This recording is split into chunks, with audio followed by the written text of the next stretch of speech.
What's up, everybody? Welcome back to another episode of NASCAR Around the Track with the Riders, featuring myself, SterlingRider, and DukeRider. How's it going, everybody? The racing season has finally started. We're back to going in circles. And, well, there's a couple times we'll turn right, too. But mostly left turns, and it's great. It went off with a bang, starting out with a clash. So, Well, hey, you mentioned that. That's kind of funny though. What do you think of that new Ross Chastain Bush beer commercial? I think it's great. it's hilarious. I remember when I think they first aired it during the clash, and I was like, wait a minute, was Ross in that commercial? And so I had to back it up because it was a side-by-side commercial, so I wasn't really paying attention. So I backed it up, and I was like, that's one of the best commercials I've ever seen. Like, I don't drink, but that is hilarious, and I love it. So it's good. Here's the thing. It reminded me of the of late 90s, early 2000s NASCAR, when every sponsor, if you were a sponsor on a race car, you had a commercial with your race car driver, the race car, oftentimes the team was in it. If you were like auto parts or something like that. I mean, I remember the Good Wrench commercials and the AC Delco commercials. They had those race vehicles in the commercials where, they're talking about their auto parts or oil or gas or whatever it was, whoever the sponsor was at the time. They had the NASCAR drivers heavily involved in their marketing during the season. Now, in the off season, maybe not so much, or maybe, if they sponsored football too, maybe not so much as, when football season started, but it really brought back to me some of the old commercial marketing ideas. And I think that is great for the drivers to be able to show their personality. I think it's great for the sponsors to be able to say, look, we're involved in this sport, and here's so much to prove it. We're going to advertise our product, but we're going to also advertise the sport that we're involved in. And that cross-promotional thing that Busch Beer did is just, it really takes us back. And I want to see more companies do this. Consumer Cellular did it with Brad Keselowski a little bit last year with the convertible. Yep. But I really want to see more and more of it. And you didn't even realize that it was a NASCAR related commercial until the end of the commercial. You just figure it's a regular Busch Beer commercial, and then Ross sticks his head out of a tent and be like, hey, hold on a minute, I like going in circles. Yeah. So I mean, it was perfect, and I want to see more of this. I want to see, because it can only help grow your brand, because NASCAR fans are synonymous with NASCAR brands. I mean, if we'll be loyal to Napa Auto Parts because Napa Auto Parts sponsors our driver. We'll be loyal to Coca-Cola because Coca-Cola sponsors our driver. I mean, back in the 80s and 90s and early 2000s, guess what? If your driver drove a Chevrolet, you drove a Chevrolet or a Ford or a Pontiac or Oldsmobile or whatever it was. If that was your car, if that was the car that your driver drove, that's the car you drove. And if your driver switched manufacturers, you sold that car and bought their new manufacturer vehicles. Because NASCAR fans are very loyal to the brands that we see on the racetrack, to the brands that sponsor our favorite drivers. So we need to see more of this cross-marketing between NASCAR, our drivers, and our teams and their sponsors. Absolutely. Yeah, it's good to see that kind of resurface back, because there was the longest time, commercials were just commercials. There was, nobody that sponsored somebody on the track was doing a commercial with them as well. So it's good to see that. And of course, we know Busch Light has a really good relationship with Ross. That sponsorship coming from Kevin after he retired, and we know Kevin had a lot to do with that. That just says a lot about Ross's character.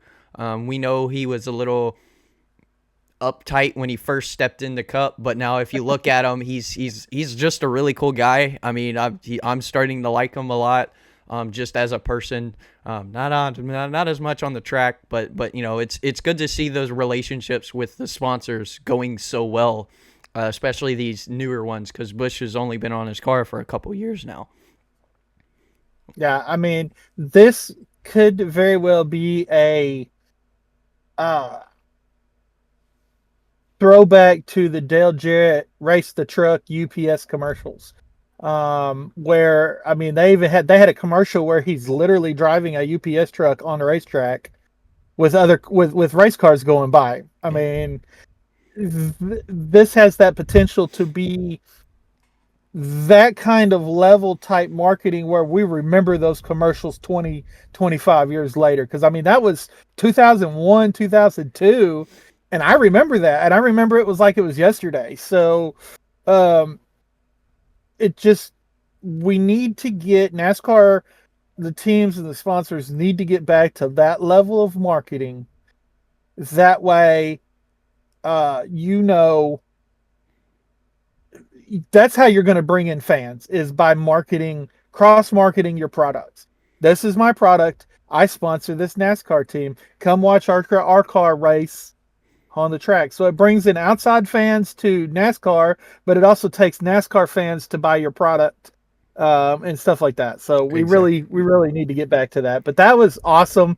Great way to set, to lay the foundation for the 2025 season, going into the Clash. The Clash was a big deal. They're going back. You talk about going back to their roots and going back to what they did before. They're going back to their roots of Bowman Gray Stadium. And they've sold out. They sold out really, really, really quickly. Yep. Fox embraced it. I don't know if you saw the documentary that Fox Sports did over Bowman Gray and the history of Bowman Gray, but it's a really good documentary. And when we got to see the cars on the track, I'll be honest with you, it looked like they belonged there. They didn't look. If you go back to the Coliseum, the cars at the Coliseum was a new track. It was a track they had to build every year. So it was always new asphalt and everything like that. The cars race cars looked out of place at the Coliseum, but at Bowman Gray, the NASCAR cars didn't look out of place to me at all. Yeah, I would definitely agree with that. The Coliseum, of course, we were never fans of the Coliseum in the first place. Yeah. We thought that was a very weird and bad call. But I would agree, absolutely. They looked out of place at the Coliseum, but they looked right at home at Bowman Gray. It was great to see them bring back such an old and iconic track, and just restore it. I wish they would do that with more tracks. I would love to see some of these older tracks come back into play. Like we've had Nashville come back into the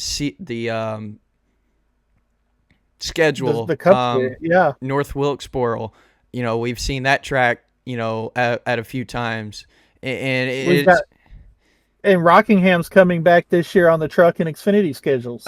Exactly. Like it's good to see these older tracks being restored and coming back into the schedule, or maybe just for a goof-off race like the Clash with Bowman Gray. I love seeing this. It makes me want to go back and see, okay, so this is how it looks now. How did it look 20, 30 years ago when they were raced on, every year? It makes me want to know more about the history for a young fan like me, and it makes, someone like you kind of remember that history as we also go back. So I'm really hoping this is just the ball started rolling and it's just going to keep rolling, because we're seeing more and more tracks come back into play.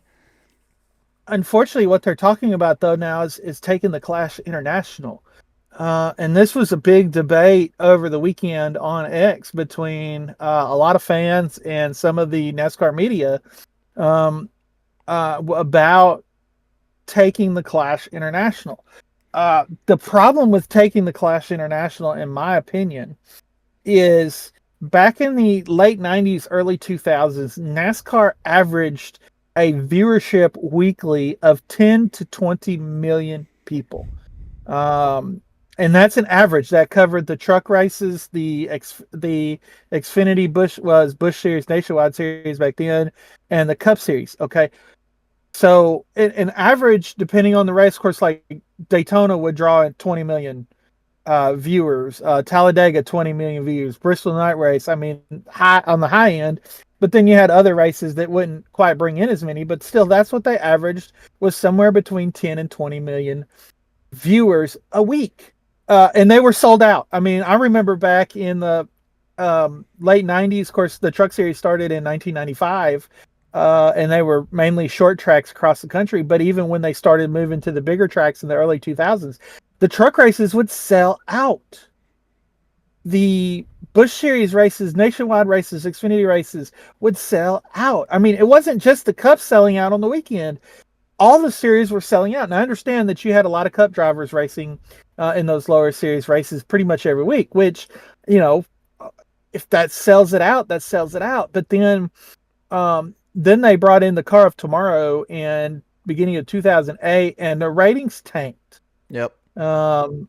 Attendance tanked, ratings tanked. Now I understand the economy had a lot to do with a lot of the attendance tanking, but not really the audience, the viewership tanking. But now they celebrate, if they get 3.5 million people watching NASCAR on a given weekend, they celebrate that. And I agree, that's something to be celebrated. We're coming back because it wasn't that long ago to where, you know, if they had 1 million people watch a race, it was a big deal. But now they want to take it international. But they've already done a really good job of leaving their hardcore long-term fans behind. But they could go and pick those fans up again. Yep. They can go and pick up my generation. They can go and pick up the generation between, I'm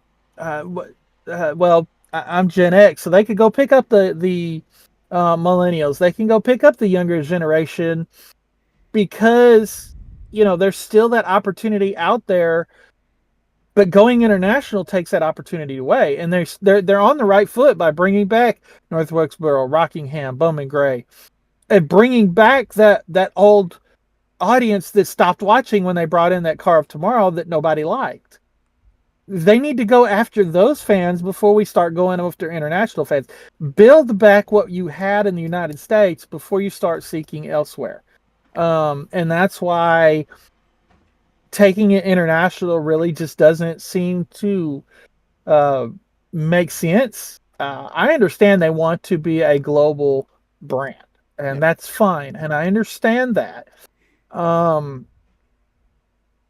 But you can't be a global brand if your home base doesn't have the amount of fandom that you should have, that you are capable of having. NASCAR used to crush the NFL some weekends in ratings. Not always, but you know, they would crush the NFL. There were times that the Daytona 500 brought in almost as many viewers as the Super Bowl. That's a big deal. We're not even close anymore. Mm-hmm. So let's try to get back some of the fans that we've lost here before we start going and chasing fans around the world. I would absolutely agree with that. I mean, there's been so many changes throughout, you know, just the last few decades that have really tanked with you know, fans and viewership just because of some of the changes, you know, starting with that, you know, Car Tomorrow that you mentioned. And then we kept going, and then, you know, now we've got restricted plate racing, which kind of takes off the whole fast paced of NASCAR. And then we've got, you know, everything's saving fuel at these bigger tracks, and then, you know, little things like the number placement, which was, you know, I understand was a marketing move, but still, these are things that it didn't work. Exactly. These are things that NASCAR has done that has made them, I would say, lose more than they have gained, and they really need to come back to that and be like, okay, we need to retrace our steps and kind of put things back where they were, because this puzzle looks like you got about 80 pieces in the wrong spot out of a 100-piece puzzle. So go back and fix these pieces, and then you can start adding on from that 100-piece puzzle into the 1,000-piece puzzle, and then so on. Once you get that base 100-piece put together, like you said, is we should focus on growing the fan base in the U.S. and the home territory before going international. And now I do want to mention we are going to Mexico City later this race season. Okay, maybe something like that. Now I'm being 50-50 with it right now because I haven't seen how the race may play out. If it plays out bad, kind of like Chicago I might say that was a dumb idea. But if it goes pretty well, who knows? It might actually be a good idea. But going to Mexico, okay, you want to go international, and that's a good step. Going to Mexico, and then we used to go to Canada with trucks going to Canadian Tire Road Course, which is a great road course. I get those two tracks. They're right there. They're easy to get to. But if you want to go like international, then you also got to throw in how are the teams going to get there? How are they going to get the cars there? How are they going to get the equipment there? That's going to also cost a lot of money. So just things that NASCAR should pay attention to while also building their fan base at home back up.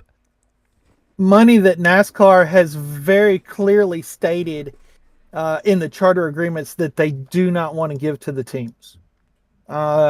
Which brings up, I guess, our next news story. And this was kind of, the timing of this did not sit right with me. We talked about on our last show that NASCAR was probably going to appeal the injunction with 2311 and Front Row Motorsports to be able to run as chartered teams. They did, but they did it like the appeal was announced during the Clash. Yeah. Or not the Clash. During the duels, is when the appeal was made public that NASCAR had appealed it. That timing is not good. It's not a good look for NASCAR. There's no reason this couldn't have been announced on Monday or Tuesday or even Wednesday before qualifying. The timing to this just looks bad. Of course, in my opinion, and then it also came out in the news that NASCAR has reportedly, somebody inside NASCAR has reportedly said that if NASCAR loses this lawsuit, that they'll just do away with the charter system altogether, which is not a good look for NASCAR. I don't know what they're thinking with this. I know NASCAR does not want to go through discovery. They do not want their financials public. And as soon as they turn them over to the lawyers of the team, it becomes public record, which means you and I can go and look up the financials of NASCAR. And for whatever reason, I don't know what that reason is, they do not want that public. So if it does become public, they might just get their panties in a wad, so to speak, and completely do away with the charter system. But what I think is going to happen is all that's supposed to be done, I believe, by the end of June or end of July, something like that. Maybe the 1st of August. I believe there's going to be some sort of settlement talks between now and then. And I believe what's going to come out is that this is what we're going to be told. I believe this is my opinion. And I say this because of the timing of NASCAR's appeal. I believe that they might already be at the table and not be telling anybody about it. I believe they're going to reach some sort of agreement. And it's going to come out that NASCAR, 2311, Front Row Motorsports have come to an agreement to settle the lawsuit pertaining to the charter system and that's it. We're not going to be told the details. They're not going to be allowed to tell us the details. Denny Hamlin won't be allowed to get on his podcast and say, well, this is what we decided on. Curtis Polk won't be able to speak. Front Row Motorsports people won't be able to talk about it. And I think that's going to have to be part of part of the compromise for the teams to get what they're asking for. I think NASCAR is going to insist that they don't talk about it. They just say, because none of this stuff with the charter agreement is supposed to be public anyway. The teams took it public because they weren't getting what they wanted. Mm-hmm. NASCAR wasn't listening, and they figured, well, okay, we'll take, because NASCAR has consistently said, even since then, we're not going to take this out in the media. We're not going to work this out in the media. And anyway, sorry about that, y'all. It's a winter storm warning for tomorrow coming through on my phone. But anyway, that's what I think is going to happen. I think they're going to come to a settlement, and I think it's going to be just a simple statement of, we've reached a settlement in the lawsuit, end of story. I think that's all we're going to get, and I see that happening, I'm going to say, before the Coca-Cola 600 in May. I would agree with that, just because this is, NASCAR keeps doing things that's making them look bad. And, this whole lawsuit, when it all started out, we already knew a little bit of the details, because we've known the charter agreement's kind of been not good for a while. And this has been in the making, since, mid of last season. So I could agree with that, just because of how NASCAR is. They may finally say, okay, let's come to agreement, and then they announce we've made an agreement, and that's the end of it. Which will leave a lot of us, puzzled. What exactly did you agree on? But if they don't want to talk about it, then that's people that get paid a whole lot more than me's decision. So we would just have to roll with it at that point. So I'm hoping it gets settled, but I'm hoping it gets settled the way it needs to be settled.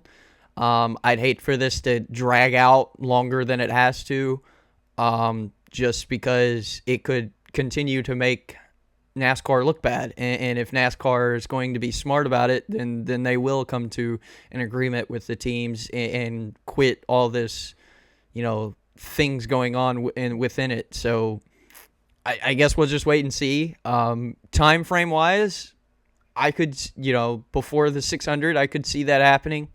But then again, it's one of those things you really don't know what can happen and when it's going to happen, if it does happen. So something we'll keep, our eyes and ears on throughout social media.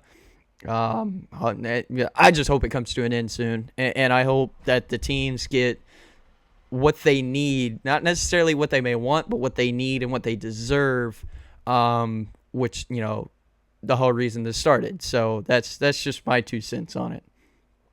Yeah, I agree. I hope they get a bigger, because really what they're asking for the charter agreement to be permanent, which I think that should be the case. Yep. These teams should be franchises.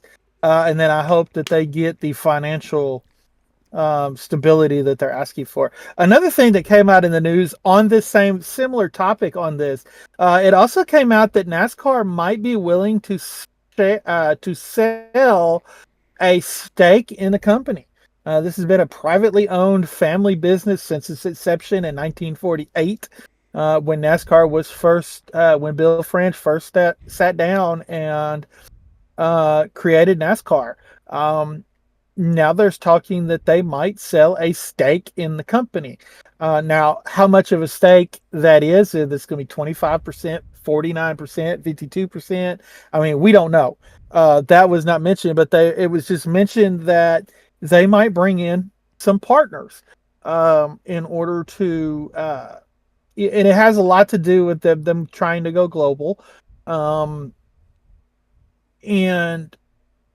But the interesting thing about that is if that happens, that might actually make I've heard some people discuss that might actually turn the teams into franchises, where the charter system, so to speak, becomes a permanent system.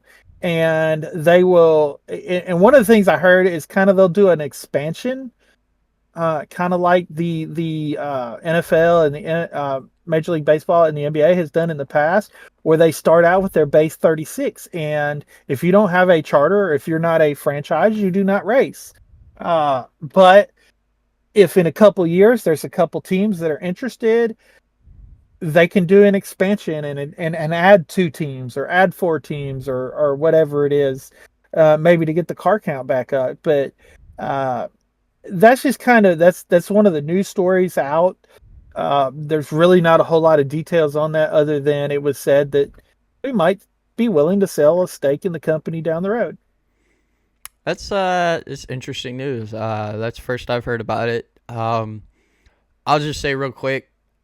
Yes, that may be with going global. My thing is, depending on who these partners are, is it going to hurt the sport or is it going to help the sport more than, the other? That's really just my concern, because you may get somebody that's, been watching NASCAR, for as long as they can remember, and wants to help, put some of those puzzle pieces back while also adding at the same time, which is a good idea in my opinion, but it could be some completely opposite. They may just want to keep putting pieces where they don't go, and we kind of get some sort of racing sport that doesn't make sense anymore. But who knows? I'm leaning more toward the helping part, just because that's just how I feel about it. But, you never know.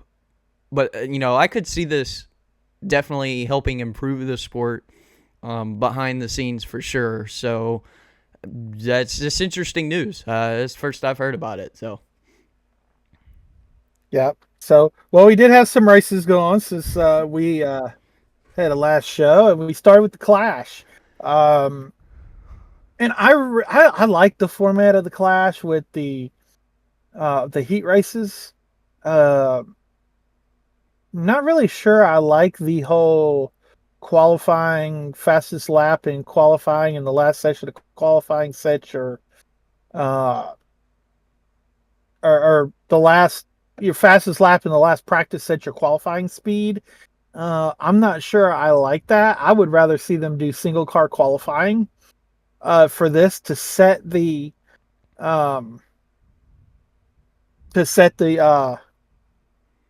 heat races, or I got no problem with this being an exhibition race. I got no problem with them doing like they used to do with the Clash and doing it by draw. You go in and you draw a bottle, and whatever numbers on the bottom of that bottle or whatever, depending on who the sponsor is. It was the cookout thing this year. Maybe you go and you grab a spatula off the wall or whatever's on that item, or whatever it is. That's where you start. It says in there, it says your heat 2, you start third. I mean, that's just, I think that would be, because that's what they used to do back when it was the Clash. I mean, you would just go in, you draw a number. Sometimes, I mean, I can't remember if it was the ping pong balls. I know that when Budweiser sponsored it, they did the bottle draw. You went, you picked up a bottle, whatever, you opened the bottle, you shook the paper out of the bottle, and whatever was in the bottle, that was your starting position. Something like that to set the heat races, I think would add, because you would get some of those cars that would on speed qualify in the back, but they may draw a number where they start on the pole for their heat race. Guess what? They might have a chance at qualifying into the main event. Yeah. They may be able to stay up there just long enough. I mean, the heat races were 25 laps? Yeah, there stay up there just long enough to qualify, because it's hard for people to pass, which I think would make it more interesting. But anyway, the heat races were really good. Yep. We did get to see Ty Dillon, not Ty Dillon, but Ty Gibbs. A little bit of that immaturity from the past came out. Yeah. When I'm not really sure if he was trying to make a ramp, but either which way, he launched his car into the air. Yeah. And yeah, he but other than that, the big thing that came out of this was uh, I don't know if it's the track, I don't know if it's the car. I think it's more the car than the track. But pretty much whoever started out front stayed out front. Um, with the exception of raced his way in. Actually, he got the points provisional. He wasn't even able to race his way in the last chance qualifier. Ryan Blaney. Ryan Blaney drove from 23rd to second, which I think was very impressive. Absolutely. It showed Ryan's talent, and when you looked at the car, it had a few nicks and scrapes on it, but it was not near beat. It was not as beat up as you would think it would have been coming from where he came from. Um, so, uh, so what did you think? What did you think of the heats and the last chance qualifier? So they were good. Obviously, we saw a lot of bumping and banging. Fight to get into the main. Yeah, that LCQ was crazy. Yes, I mean it was great. It was short track racing at its finest. Passing was as you mentioned with Blaney. Passing was hard because of the narrowness of the track. And the cars being bulky themselves. It was hard to pass. It was one of those. I'm gonna bump you at the way so I can pass you because you're slower than me. Trying to races, and it was amazing. And some of these bumps got a little aggressive. We saw some cars smack the wall. We saw some cars go for a spin. We saw some cars, get parked in the infield. So, but it was great. Watching the mains.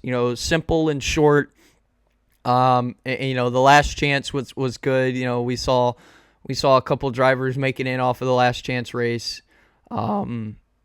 Which I believe one of them was Josh Berry. I forget who the other last chance. I think it was John Hunter, maybe. One of the two. I don't remember the second one, but I remember Josh Berry raced in from last chance. Now the qualifying thing I would agree with real quick. I'm gonna just touch that. I think the drawing would be better because then you would see people like, maybe Josh Berry or some of the other lower drivers that don't normally can make it in off of speed or from last chance, just because they're back in the back from qualifying. Yeah, let's have a draw, because if they wind up in the front, I could see them, going on easily to make the main. Especially at a track like this, because it was hard to pass. If you played your cards right and kept from getting bumped out of the way, you could stay up front. Which we saw in the main pretty much. So I would agree with that. But it was great to watch. Super short and sweet. To get to the main race, and it was great. I liked it. So, what did you think about the LCQ? I think because the heat races were 25 laps. The LCQ last chance qualifier was 75 laps. I think it's a little much. I think the 75 laps was a little much. That's 3 times what the heat races were. Now, I understand they had 4 heat races. They had to be 20. They were 25 laps apiece. That's 100 laps, total. So, but the LCQ was 3 times, and I don't think they needed it to be 75 laps. I think that was a little too long. Maybe 50. Yeah, I would say 50. 75 just seemed a little long. Even though, as you mentioned, we have 4 heat races, but they were only 25 laps each. So, yeah, you want to give these guys another chance with an extra, with the last chance race, but it shouldn't have been, triple the amount of the original heat races. I would have either stuck with 25 or gone to 50, just to give them a little bit more of a chance, but I wouldn't have done 75. That just seemed like a little too much. With laps. So anyway, we get to the main event, and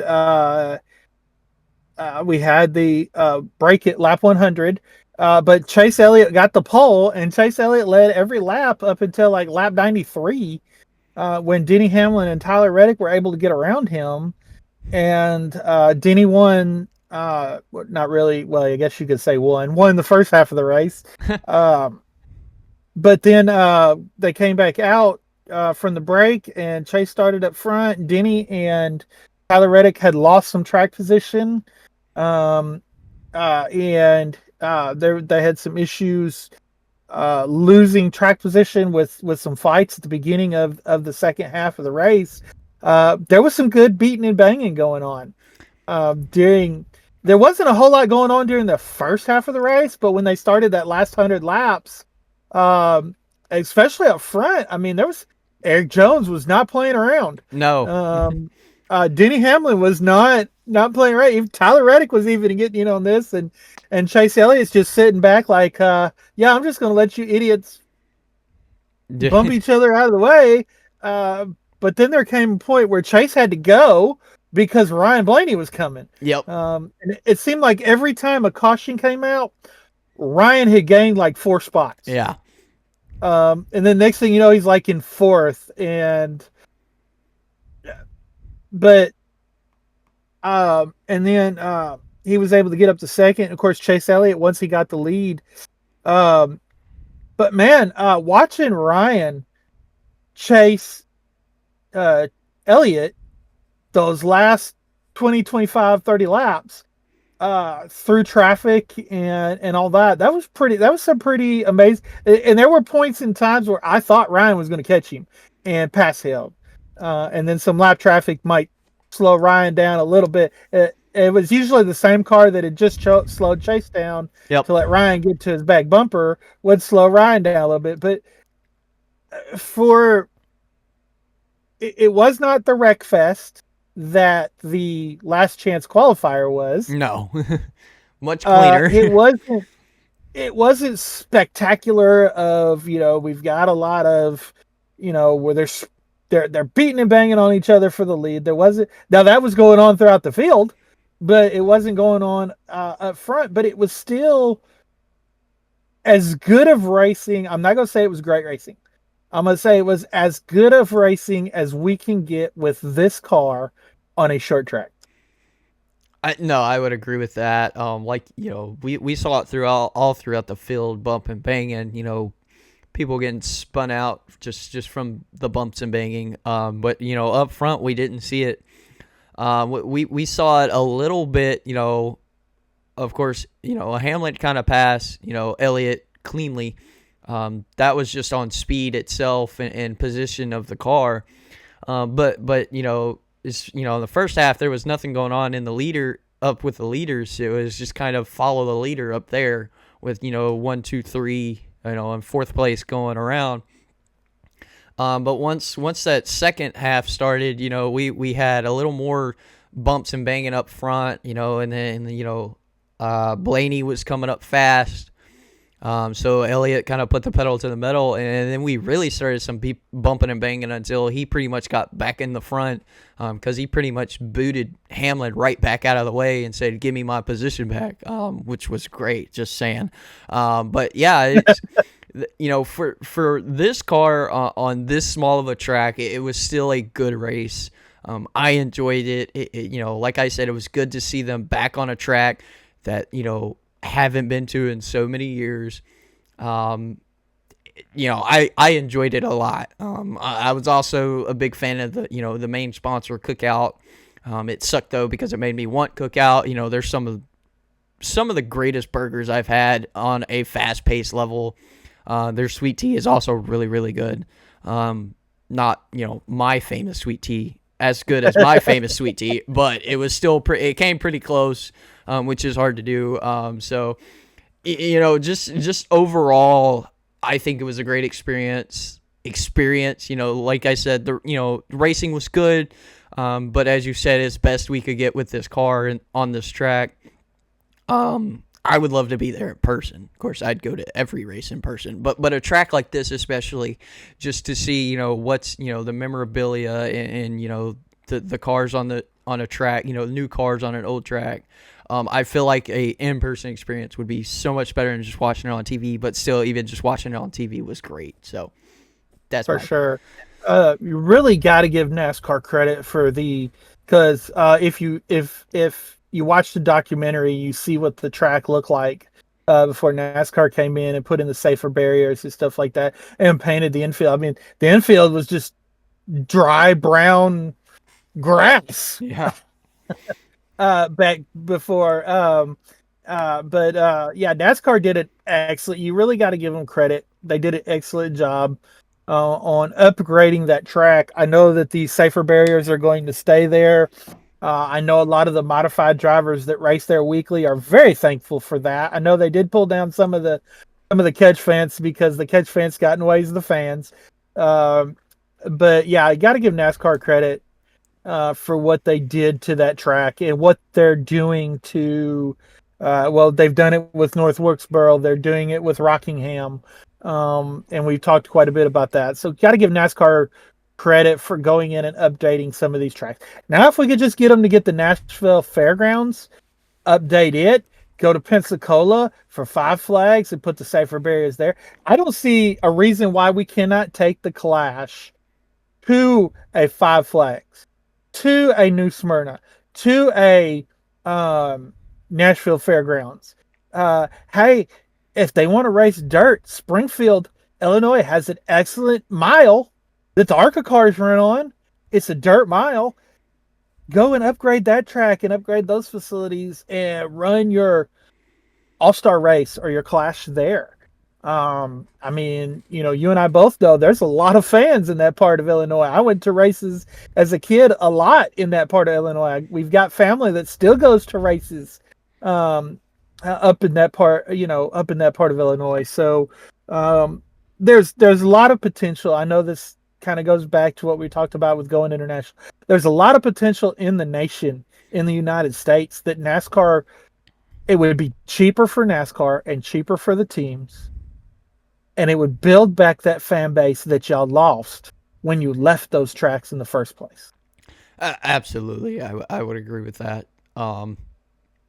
But yeah, go to some of those tracks, go, small town tracks or big tracks, short tracks that are well known, like Five Flags Speedway, excuse me. I went to Five Flags, when I was in Pensacola multiple times, just for, a simple race.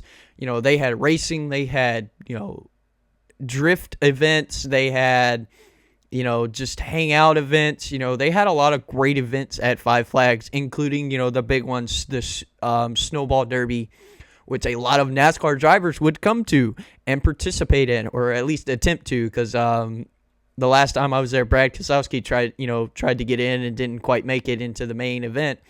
But go to tracks like that. Go to Five Flags. Go to tracks in Illinois. Go to tracks. I was going to say Arkansas, but we don't really have any paved tracks. The only one we still have that's still active is Batesville.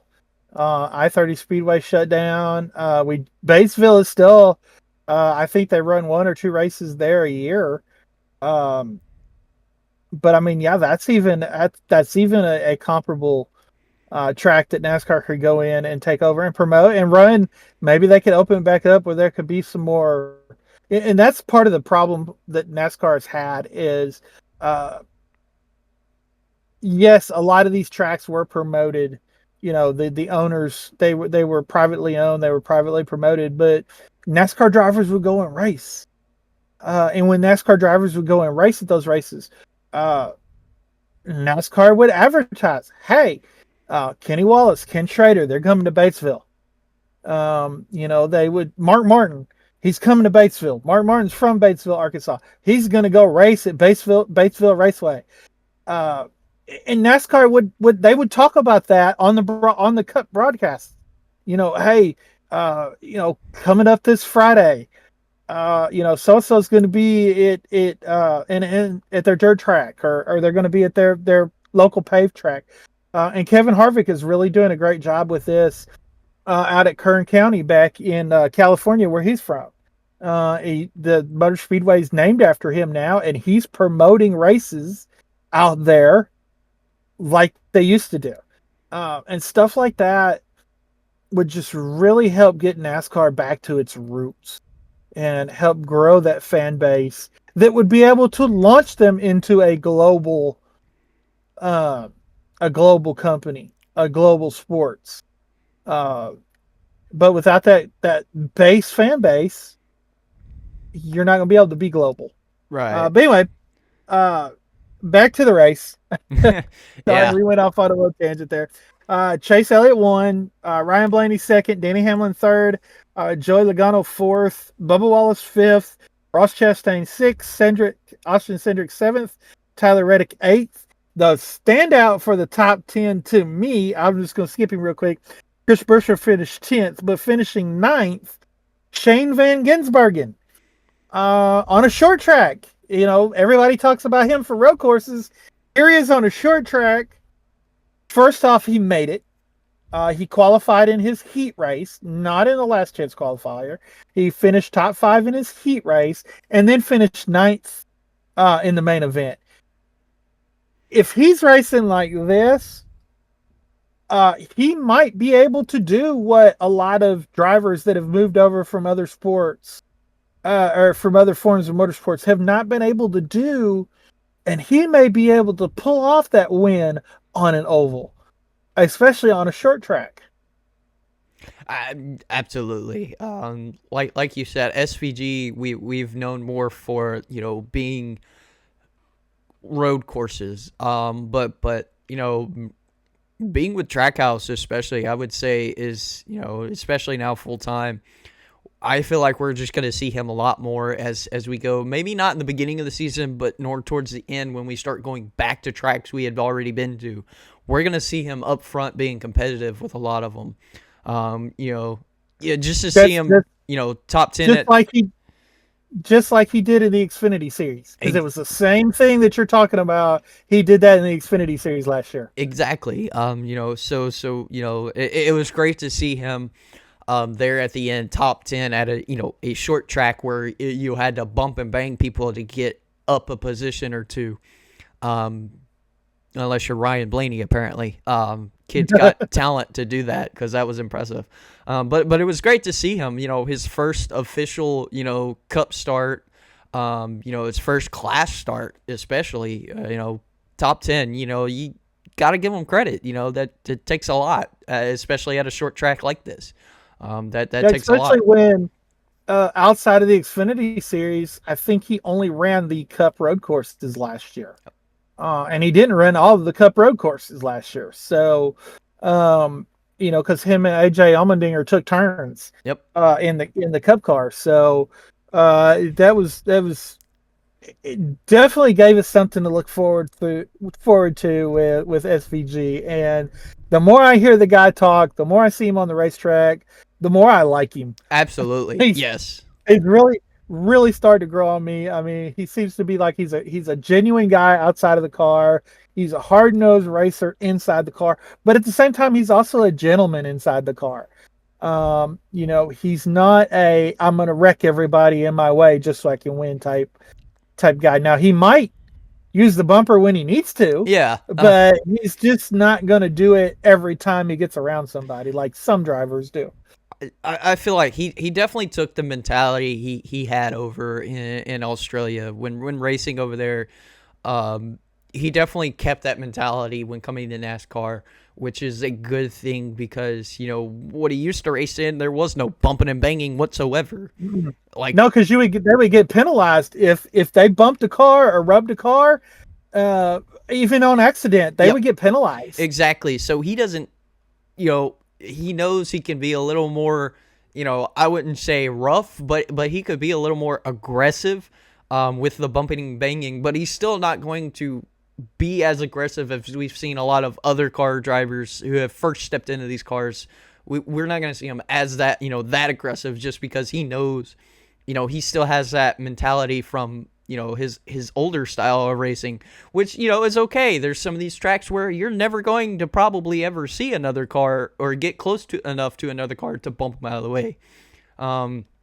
But it's good to see just how well he's adapting to NASCAR, how well he's doing, how great of a person he is. Like you said, I like him even more and more. I think it's really special that he's driving the number 88. That's a popular number from back when Dale Jr. drove it. Junior was very happy to let him use that number. Of course, we know he doesn't own the number, but knowing Trackhouse, they asked Junior, hey, would it be okay if we use this for him? Knowing Junior says that already says a lot about the driver himself, just because of the knownness and popularity of Dale Jr. So I'm excited to see what SVG can do throughout this full Cup season. It would not be a shock whatsoever, if he makes it in the playoffs and then goes, pretty far into the playoffs.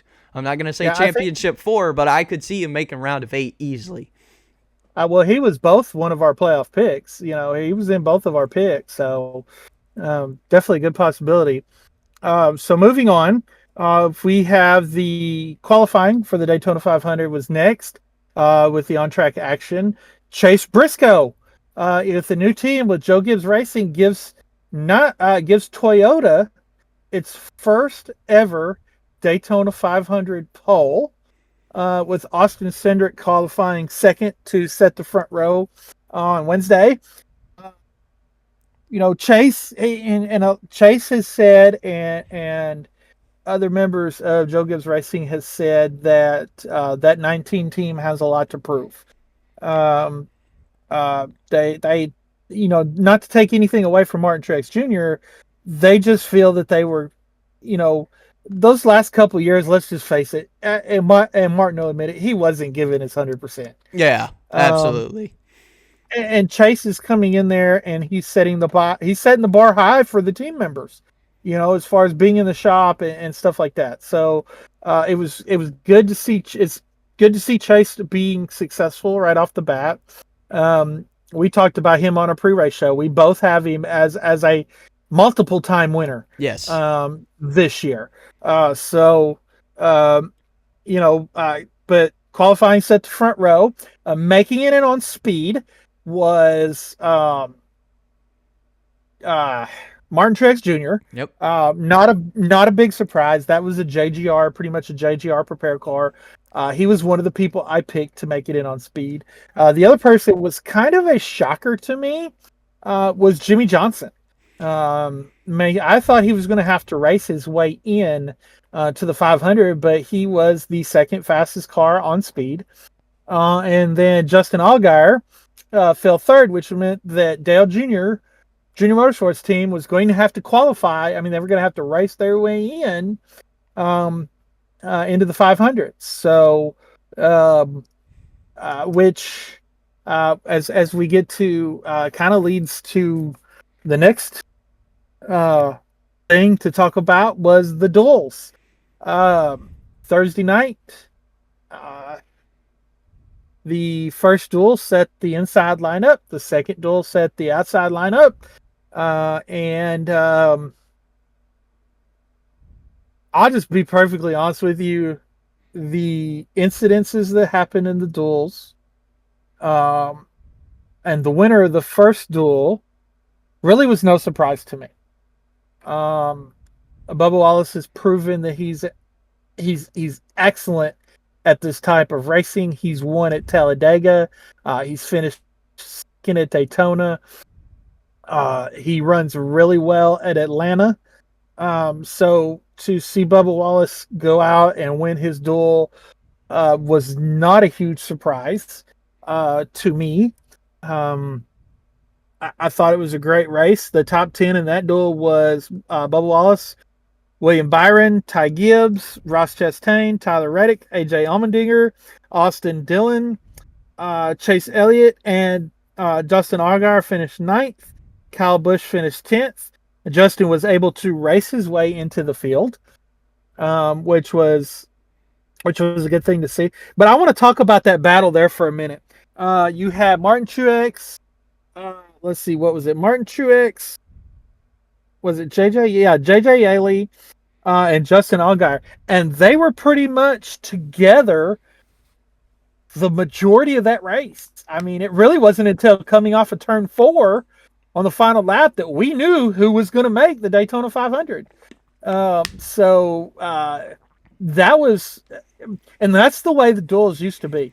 You used to know, okay, we know these guys are going to race their way in. Right. You know, back before the whole guaranteed spots. We know these guys are going to race their way in because they're going to be up front. But back here, we've got 5 or 6 cars that what it comes down to is who finishes ahead of who. And this race, this weekend with 46 cars being there, we knew there were some cars that were going home.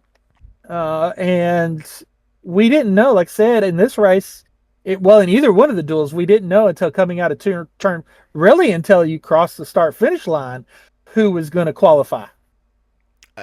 Yeah, absolutely.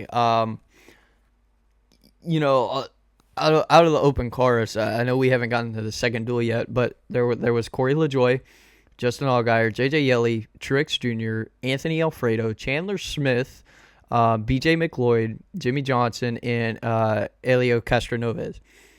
Of course, we knew Elio was going to make it, period. He was on the Project 91 with Trackhouse. Seeing, you know, we were pretty confident Truex was going to make it on speed, which he did. But I would agree, Johnson was a shocker making it on speed. We haven't seen him be able to, you know, quite do that before. So it's interesting to see that. I will shout out his paint scheme. I liked his paint scheme, which is very weird for me to say. I don't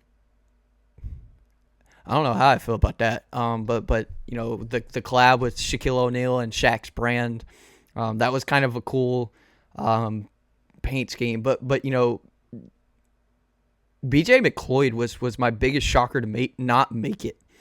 To be honest, well, BJ is one of the most respected guys in the garage. And BJ had an opportunity in that second duel where he pretty much could have plowed through and probably made it. But, you know, being the guy that he is, he backed out. Yep. He saw the wreck happen ahead of him. He was like, look, I got to take care of my equipment. I don't want nobody to get hurt because of me. So he backed out. So he kind of, but that's just the kind of guy that BJ is. He's, and that's one of the reasons he's one of the most respected people. Because back when he was running every race, when they had a charter, when Live Fast had a charter, and BJ, you know, he was not competitive.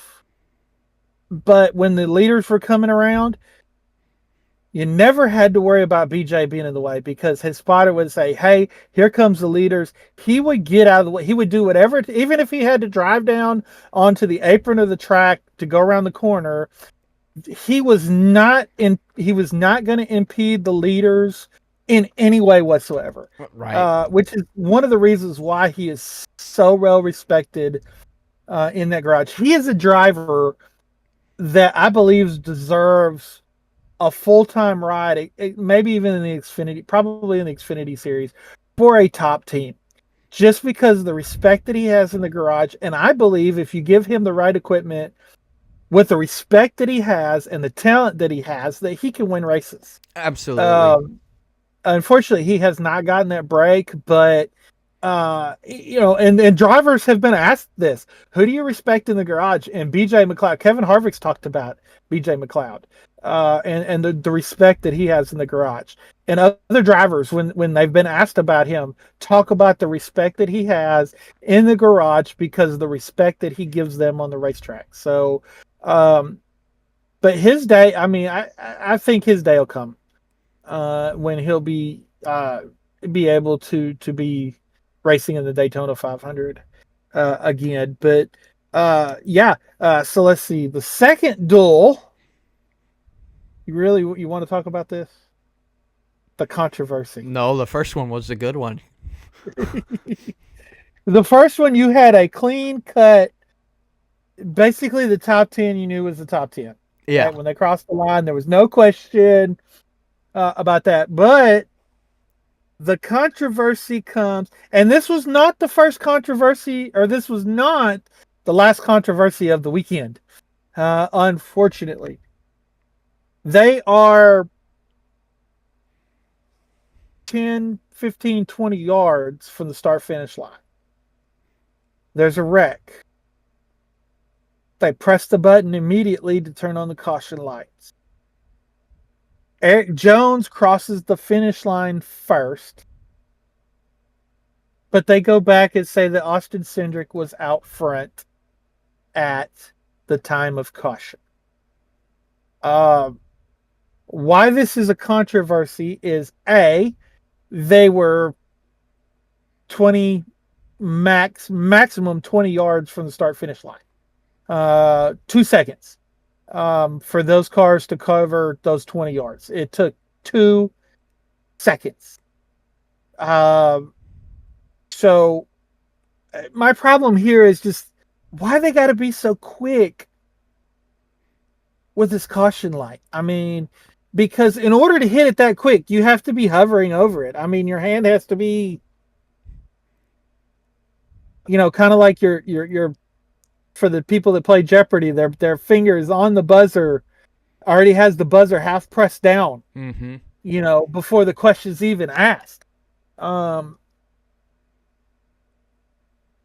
They said they did it for safety so they could get the safety vehicles rolling. What's 2 seconds?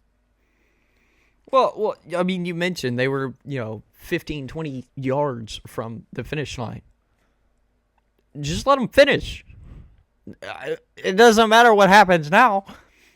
The wreck happened, yes. Now, I would get it, to press it that quick is already a questionable measure. It's like they were ready for it. The second thing is, I would get it if somebody was upside down. Nobody was upside down. We just had cars going in circles, sliding through the infield. There was no reason for that. That was weird, waiting for the official call of who won. I believed it was Eric because to me it looked like he was in front. Even when they pressed the button, he looked like he was in front, in my opinion. And in my view, so to see that, to see Eric, there at the end, but then not have it for some reason, just kind of hurt. It did to me. It didn't look like Austin Cindric had it. It looked like it was Jones. So when that announcement came out, I kind of had the facial expression that Cindric had. He was like, it's like I did. It's like it's like Cindric won that. That's not what it looked like. Even Cindric was like, that's not what it looked like. What it felt like. Which I got to give Cindric props for. He was like, I wasn't. That's not what I was thinking. I feel bad for Eric. He showed good sportsmanship there. So I do give him credit where credit is due there. But it was like they were anticipating it. So it was kind of a why scenario, and that's really all I can say. So. Yeah. So, but that kind of goes to, you had mentioned Jimmie Johnson, qualifying in on speed. When we saw Eric Jones and the speed that he had, seeing Jimmie Johnson qualify on speed the day before really wasn't that big of a surprise when you saw the speed that Eric had in the car in the race. So, but you had Austin Cindric 1, Eric Jones 2nd, Chris Buescher 3rd, Denny Hamlin 4th, Logano 5th, Corey LaJoie is able to race his way in 6th, Todd Gilliland in 7th, Ryan Blaney in 8th, John Hunter Nemechek in 9th. Again, another legacy car that proved over the weekend that they had speed. So again, that just proves that they're getting better. And then Christopher Bell in 10th. Christopher Bell, I want to say out of the top 10 that we just looked at, Christopher Bell was the biggest surprise to me because of the speed he's shown the past several years at Daytona. He didn't really, up until the last few laps of the 500, he didn't seem like he was that fast. So kind of shocked to see that. So really, Yeah. So out of it's good to see. Like you said, Beldo was kind of weird, but it was good to see that the duels. The duels went well. As Bubba wins the first one. Allgaier locking in, which we'll talk some more about later, probably kind of after the race. We'll talk about him and Junior Motorsports being in their first Cup debut in the and then it being in the 500. And then duel number 2 where it was kind of like who won at the end, which is normally good racing. Of course, not for the way they press the button, but Cindric winning, Eric Jones not winning, which sucked. Just knowing his viewpoint, because we all thought it was him. And then Corey LaJoie racing his way in. So out of the open cars, we had an interesting lineup from them. We had Truex and Johnson raced in on speed, and then we had Allgaier lock in Duel 1, and then LaJoie lock in Duel 2, and then we had Elio Castroneves lock in from the Project 91. So those were our open cars that made it in, which is really not a big shocker. It was about, I would say LaJoie is the only one we were like, we don't know, out of his spot, we don't know who of the other drivers would make it in. But Truex we saw coming. Johnson we didn't expect on speed, but we saw him making it in. Allgaier we saw making him in, even though we were on the edge of our seats. That was waiting to see if they made it or not was very nerve wracking. Of course, you saw multiple times Junior, was just nervous.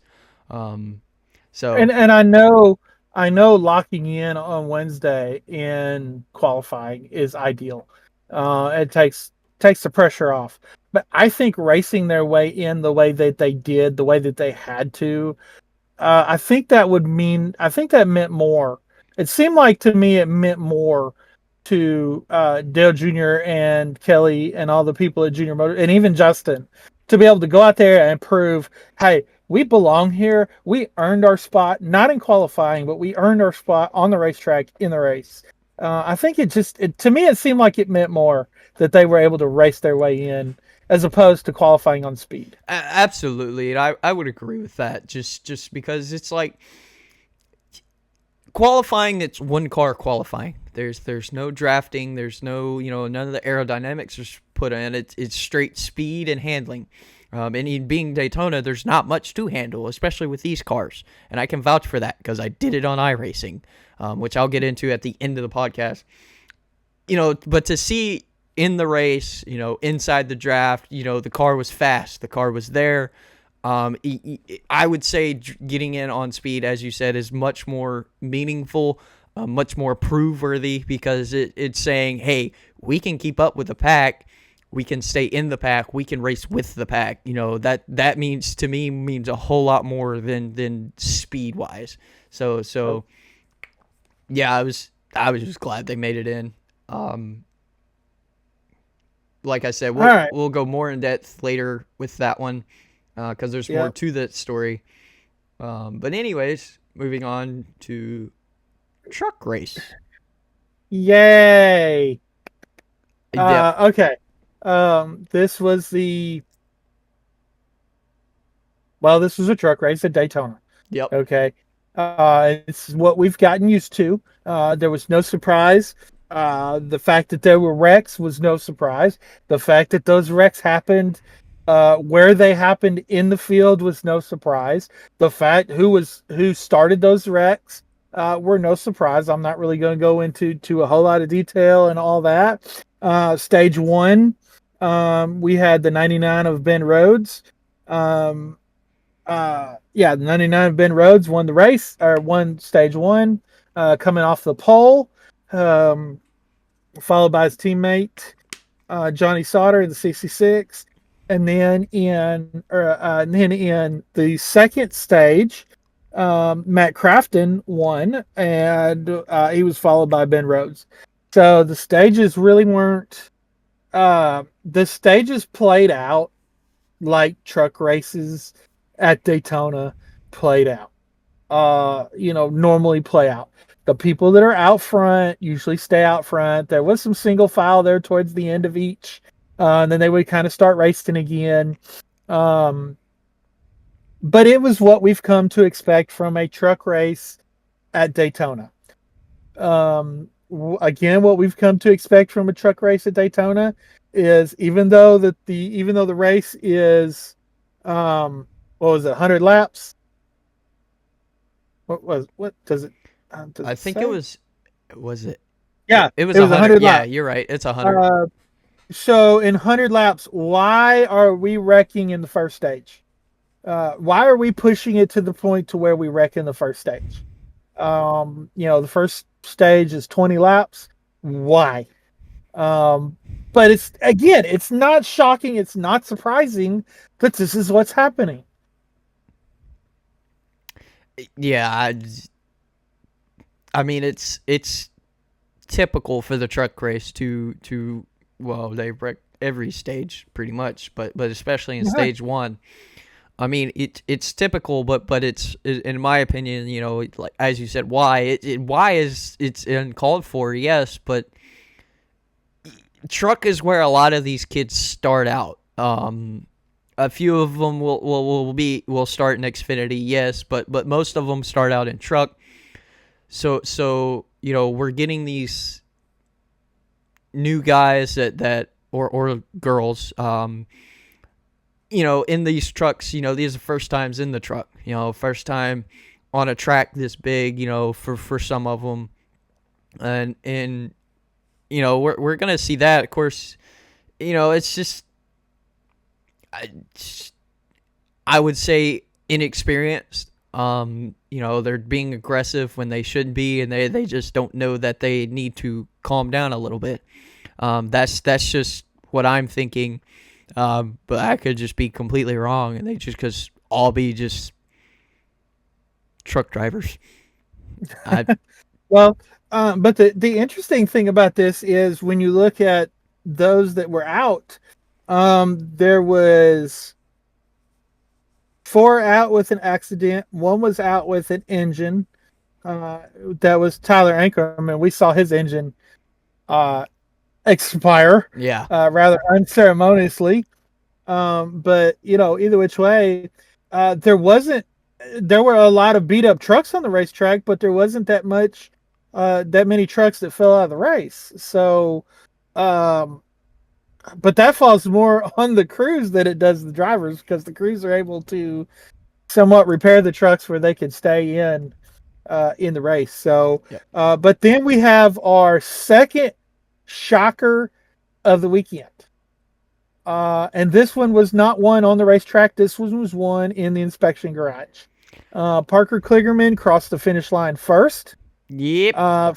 for his third Speedway win, and was disqualified for the back. Both sides of the back rear of his truck were too low. Corey Heim was given the win, but this may be temporary because they came out, their team came out later in the evening and said that they were going to appeal NASCAR's decision.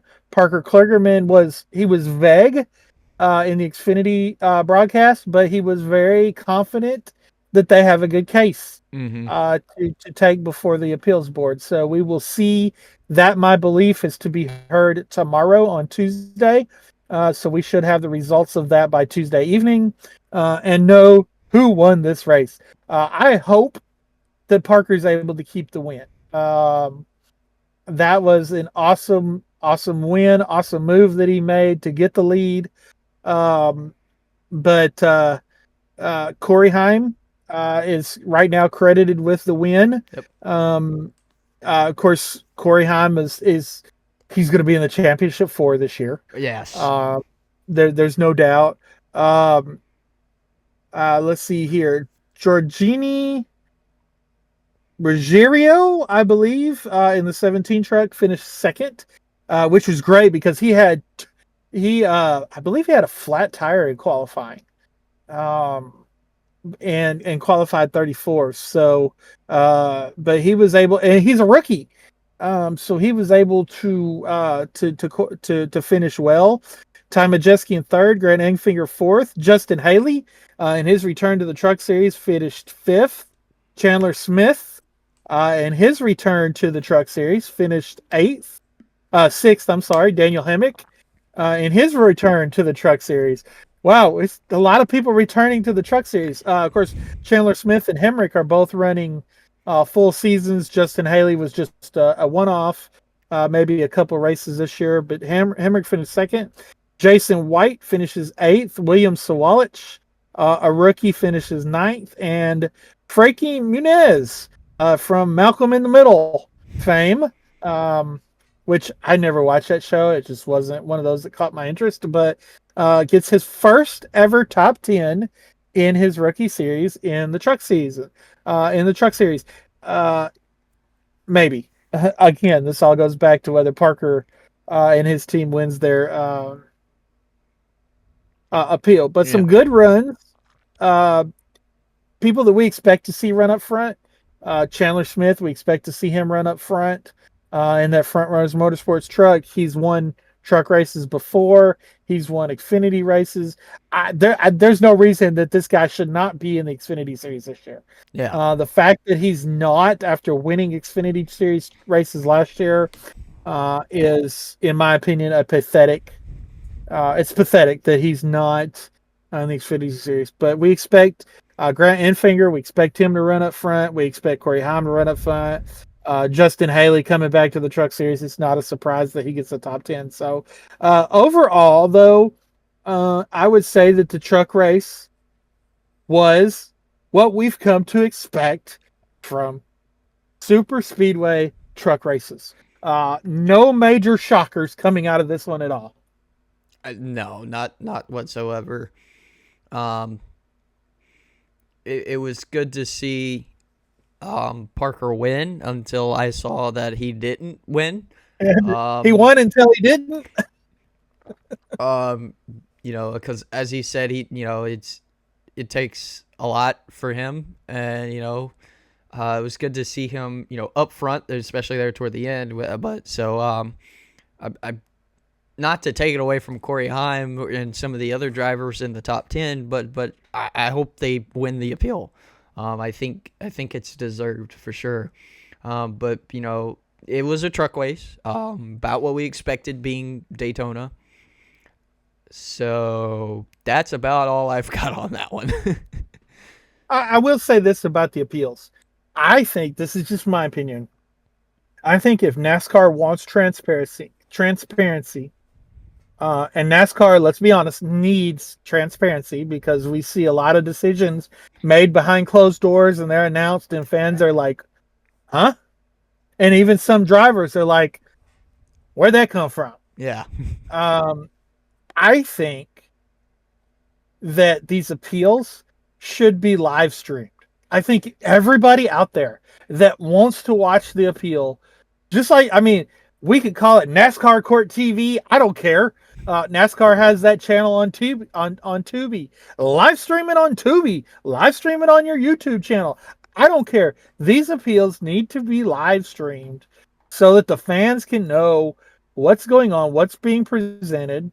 And then after NASCAR makes the decisions, the fans can, okay, we agree. Yeah, you're right. That team deserved to get disqualified. That team deserved that punishment. Or the fans can be like, look, NASCAR, you got this wrong. And even the appeals committee got it wrong. Or they could be like, yeah, whatever the situation may be. Let's have a little more transparency and not have so much of stuff like this be decided behind closed doors. I'm one of those. I would like to see cameras in the courtroom for the NASCAR lawsuit. So far, they've not been allowed to have cameras in the courtroom. I would like to see, with NASCAR being such a big sport, like cameras in the courtroom.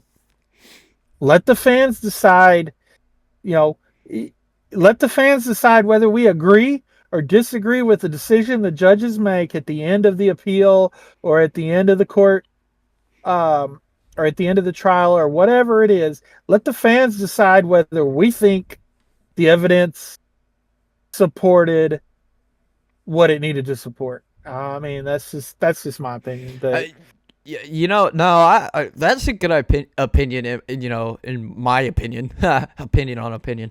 But we go back to last season with the whole Austin Dillon supposedly wrecking Logano and Hamlin, for the win. I forget what track, but to win the race, and then it being taken away.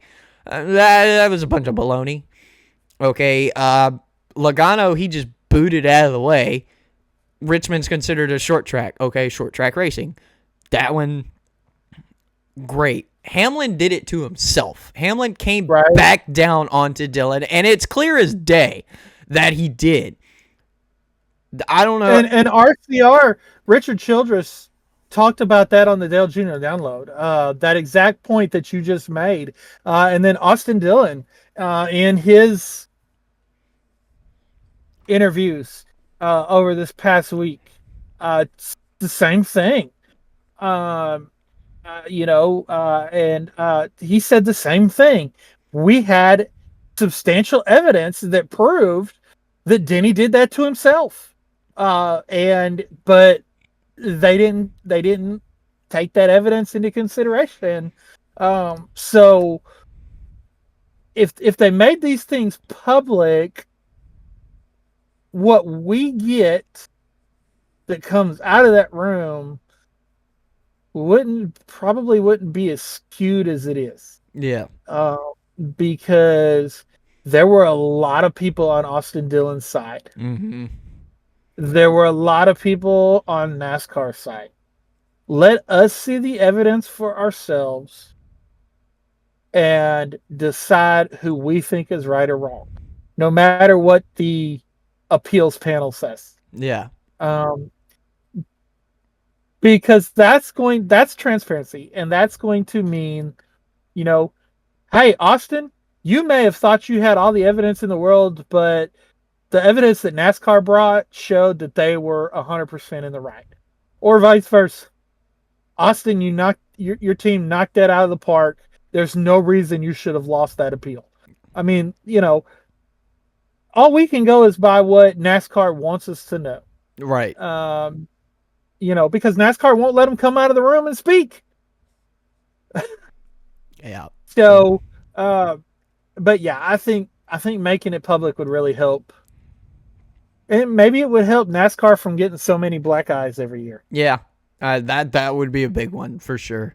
But we'll never see it. So no. Anyways. Well, then we had the most exciting race of the weekend. Talking about the ARCA race? The ARCA race. Yes, and if you can't read sarcasm, man, I'm sorry. Okay. Go watch the ARCA race and you'll know exactly what I'm talking about. Actually, I will throw this in.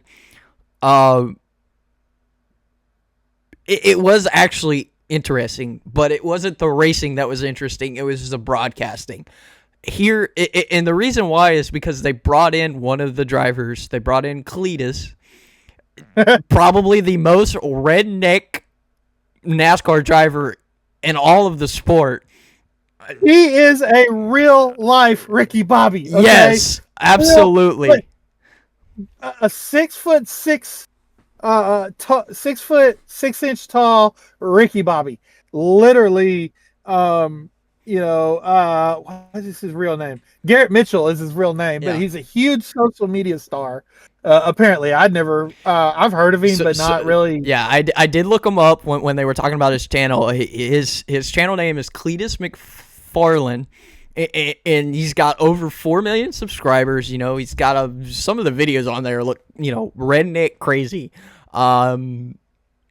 Yeah, I was, I saw, so I hadn't watched the race yet, but I saw an interview with him, when from the crash he was involved in. I was going around a Ricky Bobby interview. Yes, absolutely. I was going around Daytona like flying like a bald eagle, and I was like, this is great. I love this. Somebody put that on a t-shirt, please. I will buy it. I will buy multiple of them. That is the personalities that NASCAR needs to allow, because a lot of drivers have personality like that.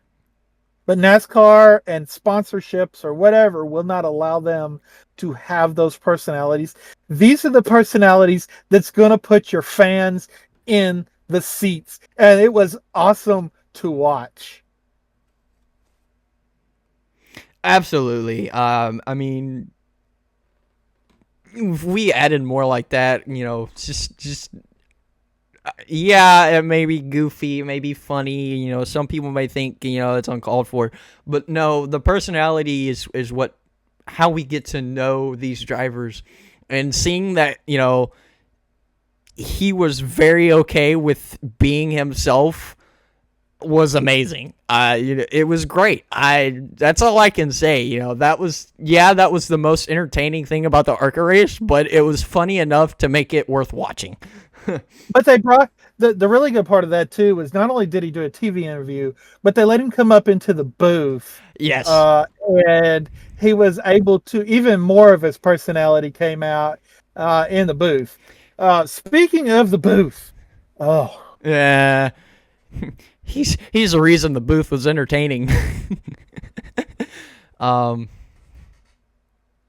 Okay. I don't want to sound terrible here. Jamie Little is an excellent pit reporter. But in the booth, terrible. She just doesn't have it. It's not in her skill set. And they're putting her up there and they're forcing her, and I understand forcing somebody to get out of their comfort zone, but she's been doing this for over a year. It's obvious it's not in her wheelhouse. It's not where she needs to be. Fox needs to. It's a failed experiment. Okay. Yeah. And there might be other. I don't want this to sound bad. On the female, that I'm knocking on her because she's a female, because that's not it whatsoever. Wendy Venturina is over on the radio side of things, and she does an awesome job. But Jamie Little is not it for the booth. And I want to say on the same note, Caitlin Vincey is not in. She's not where she needs to be, even on pit road. She called the ARCA Series NASCAR. I understand the ARCA Series is owned by NASCAR, but it's got a separate identity. Mm-hmm. So, Fox, you really need to. There's a lot of talent out there. Go get the people who called the Coca-Cola NASCAR iRacing Series. Put them in the booth for the ARCA Series, because they've shown that. I mean, there's some talented people out there. The Jamie Little experiment in the booth has failed. Please find somebody else.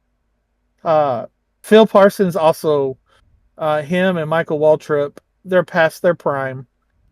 Let them ride off into the sunset and bring some younger talent into the booth that people are going to connect with. The reason you've lost a lot of fans is because your TV personalities are driving them away. Mm-hmm. Absolutely. I hate to say it, but yes. There's just I don't know. That's all I can say. Anywho, we did have an ARCA race. It was an ARCA race. Do you want to call it a race, or do you want to call it a demolition derby? Because it looked more like a demolition derby, especially coming out of turn 4 where everybody wrecked. Yeah. Every time. Or do you want to call it a race? demolition race. How's that? Because we still got laps in somehow. Yeah, it's kind of the old what was that game called? Well, we've got Wreckfest now, but the old Test Drive Eve of Destruction on the PS2. One of the best games out there, I would say. Where you had demolition derbies as races. You're going around in the circle, but your job is to wreck people. That's exactly what this was like. Yeah. It was. There wasn't much to take from it. I do know Elio Castroneves was in it, but he was also in just about every single wreck too. Still somehow managed to finish the race in fifth, which was crazy, and then got wrecked after the race. Poor guy, I feel so bad for him. Of course, that was the stupidest thing I've ever seen in a race. Well, and they said he had the guy that wrecked him had no radio. Yeah. Which didn't know the race was over. Think is a necessity for racing, right? Period. I mean, they require spotters for a reason. So that one was kind of whoopsies. But good props to Elio and his team, ARCA team, for even though being involved in so much, still top 5 finish. Because I know he was trying to get a little more experience for the 500. But we had a lot of good that did. But we'll get into that when we get to the 500.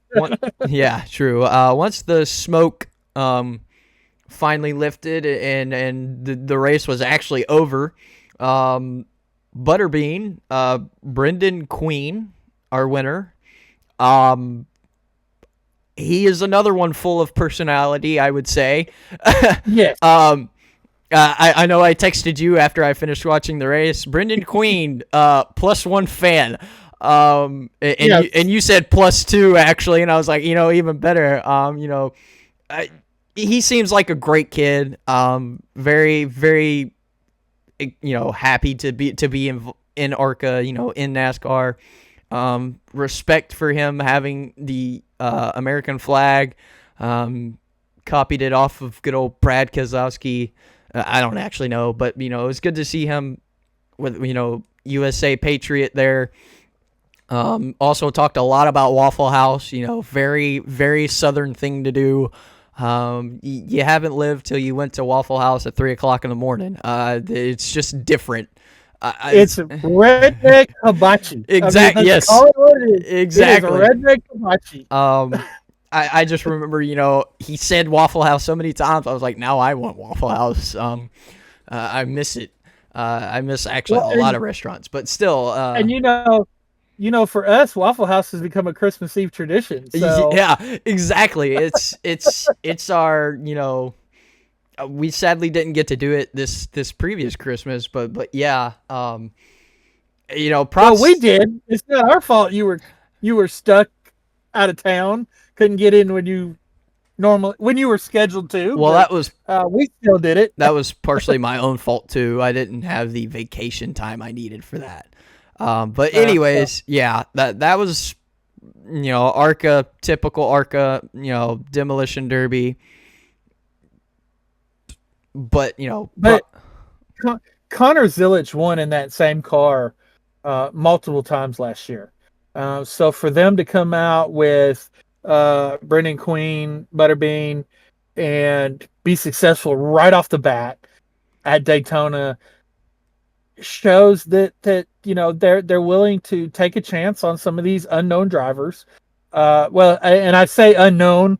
Connor Zilic has won in everything that he's ever driven. Yeah. Brendan Queen has won in everything he's ever driven. So not unknown to a lot of NASCAR fans. If you only watch NASCAR, which we don't, I like to watch a lot of other forms of motorsports. So, I just watched the Rolex 24 a couple weeks ago. Love watching modified races. Love watching dirt stuff. So, but if he's unknown to you as a NASCAR fan, as a stock car fan, these teams are willing to take a shot, and they're winning. And this is the next step for Brendan up the ranks. And again, we talked about it several times. Personality is what we need in the sport.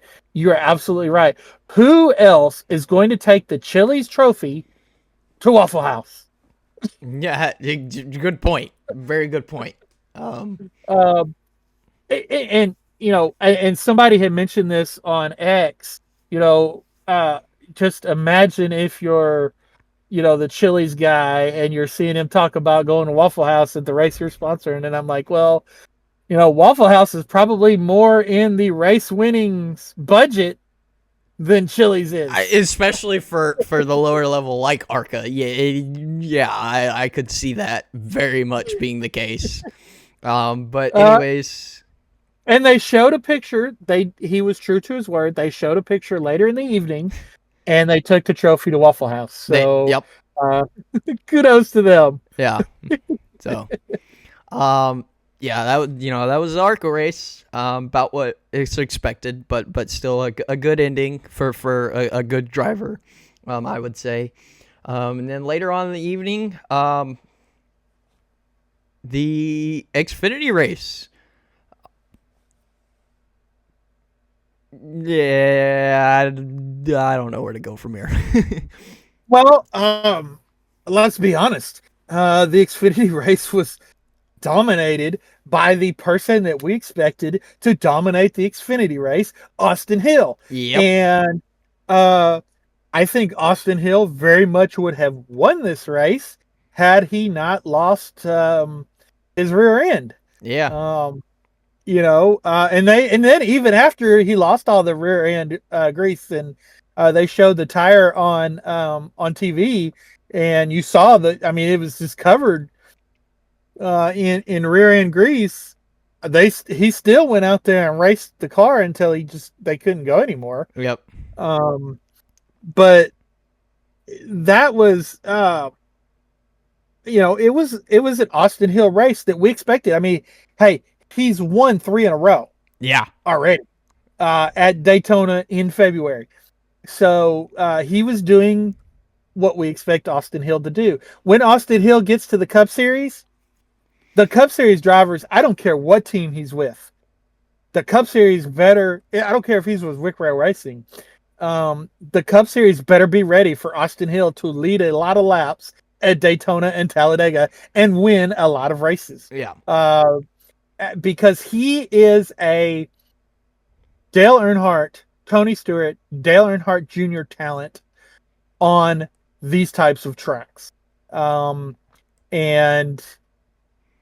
he is going to win a lot of races on these types of tracks. So, unfortunately, this race was not meant to be. But let's talk about the pit road incident real quick. Oh, boy. Because the pit road incident that we had in the Xfinity series is pit road incidents that we expect in ARCA and Truck, not the Xfinity series. Chris Wright. Now, I have seen a couple angles of this. I have seen where there was a car next to Chris Wright, and that car hit him and kind of forced him into the pits, and he didn't have time to slow down. But it was a bad camera angle. You could barely see the front of the other car. Did they make contact? I don't know. But either which way, he just drove it in there and just completely wiped out. Who was it? The 91. Yeah. Who was in there? I'm looking real quick to see if I can see who was in that car. Josh Bilicki, who rebounded to finish 14th, by the way. But the car was in the air. I mean, he took Josh Bilicki's rear tires off the ground. Yep. Yeah. In a totally uncalled for incident. Well, I know at first, everyone was confused. It's like, why that happened, blah, blah, blah. Everyone was like, was it a brake malfunction?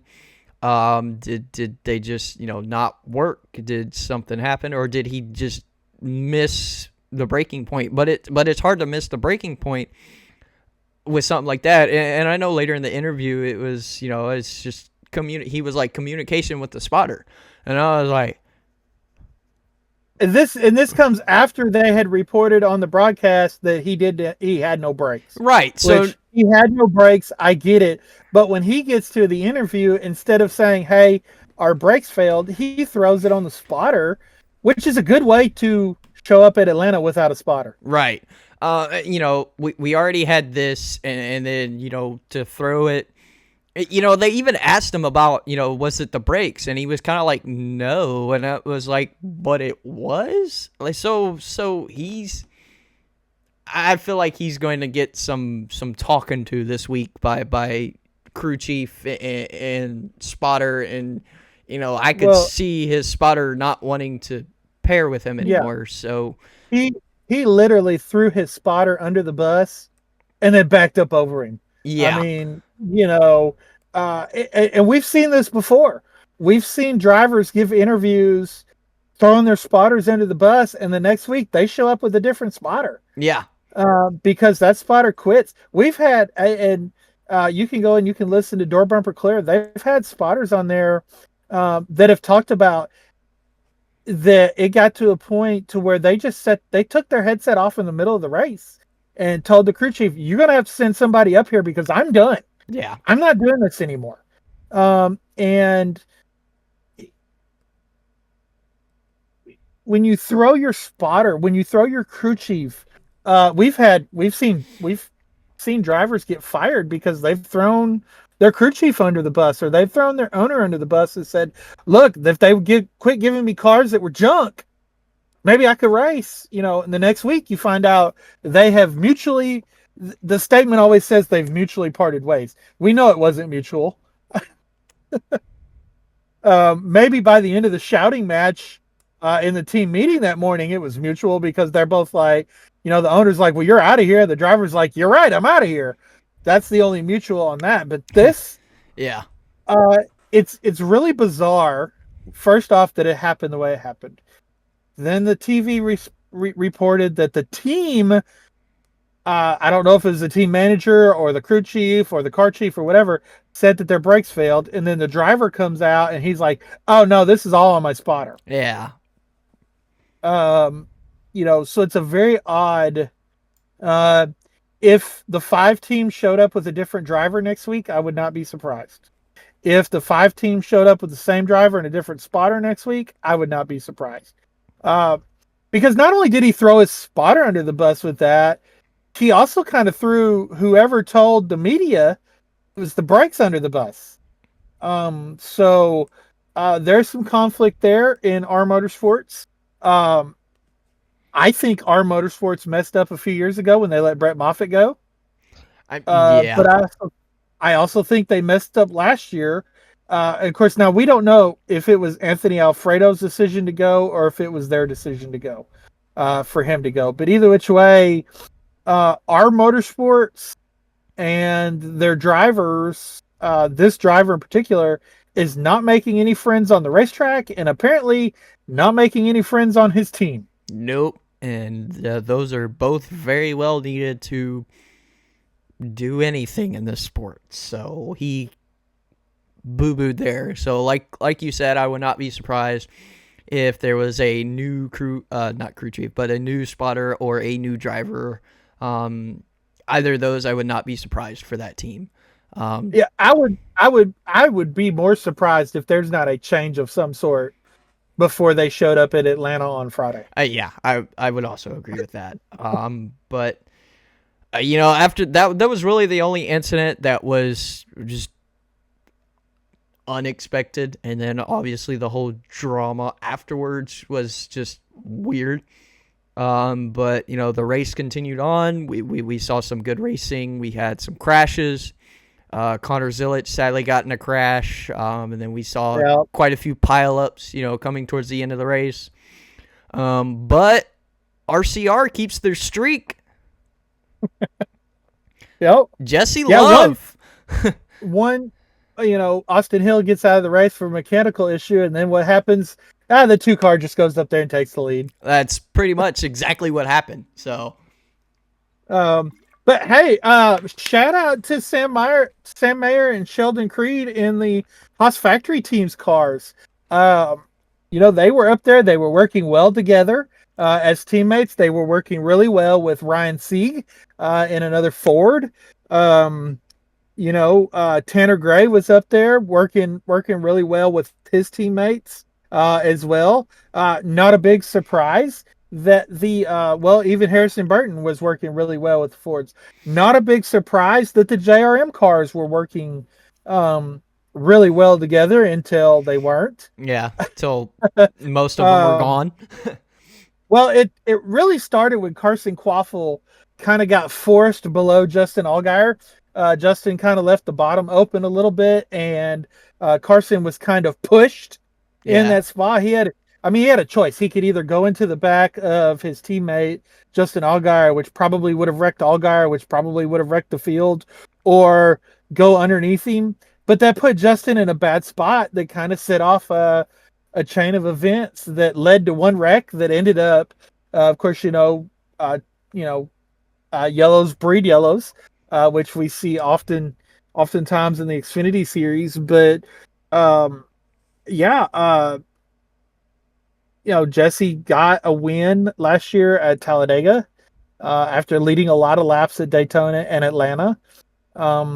It was Atlanta Spring that he ran out of gas while leading, wasn't it? If I'm not mistaken. Yep, it was the second race of the year. But yeah, RCR.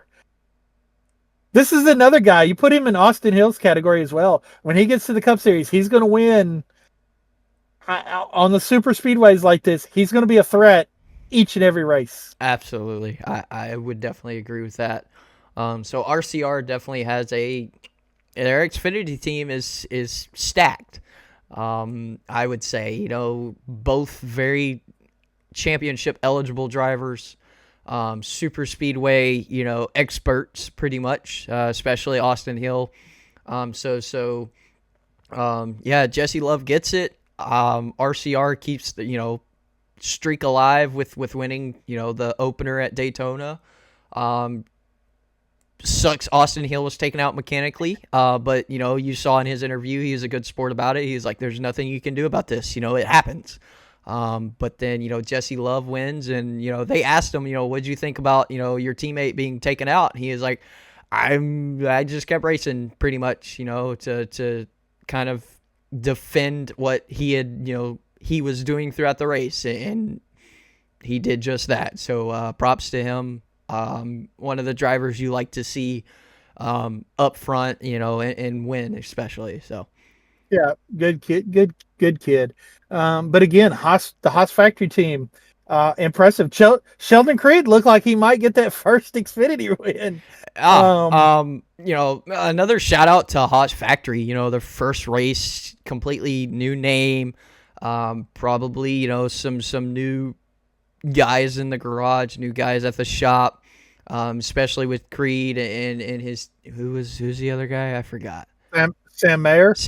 So Creed has been passed around the past few years with different teams, but to see him automatically working well right out the gate with Haas Factory team, it shows he's got talent, and the teamwork between him and Sam. They've got a good teammate chemistry going already off the bat, which is always good for new team and new teammates. So I would not be surprised if one or both of those both of those drivers work together to get one or the other a win, or for Haas Factory.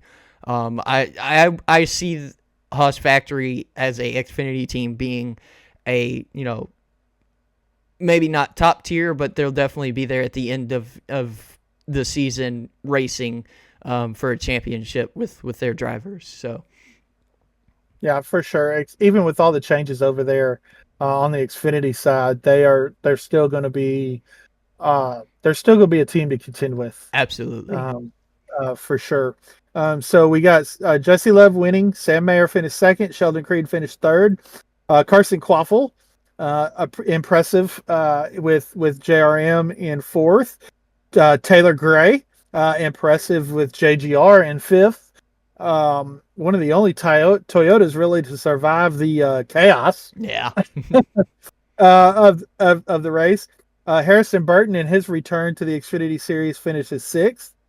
Jordan Anderson, always somebody to look at on these super speedways, finishes seventh in one of his rare. He only starts a few races a year. Most of the time, they're at these types of tracks. So, finishes seventh. Dean Thompson, in his return his step up to the Xfinity Series from the Truck Series, in eighth. Jeremy Clements in ninth. Always good to see Jeremy, independent team. Good to see him run up front. Patrick Emmerling finishes 10th. So, he switched. I think he was in this ride some last year. Matt DiVenedino 11th, in a new same team he drove for last year, new manufacturer, new number. In 11th, Christian Eckes moves up to the Xfinity Series, finishes 12th. Cesar Beccarella in 13th. Josh Bilicki, we talked about him earlier, being caught up in that crazy pit road incident, rebounds to finish 14th. And Joey Gase, always quiet, but he always runs well at these types of tracks, finishes 15th. So, other notables, Justin Allgaier got caught up in that last lap incident, finishes 18th. Ryan Sieg, another really good run by Ryan Sieg at Daytona. Gets caught up in that. Gets caught up in that last lap wreck as well. It finishes 19th. Josh Williamson 20th. Let's see, Sammy Smith with he just doesn't have luck on these types of races. Finishes 24th. Connor Zillage, you mentioned him, got caught up in a wreck.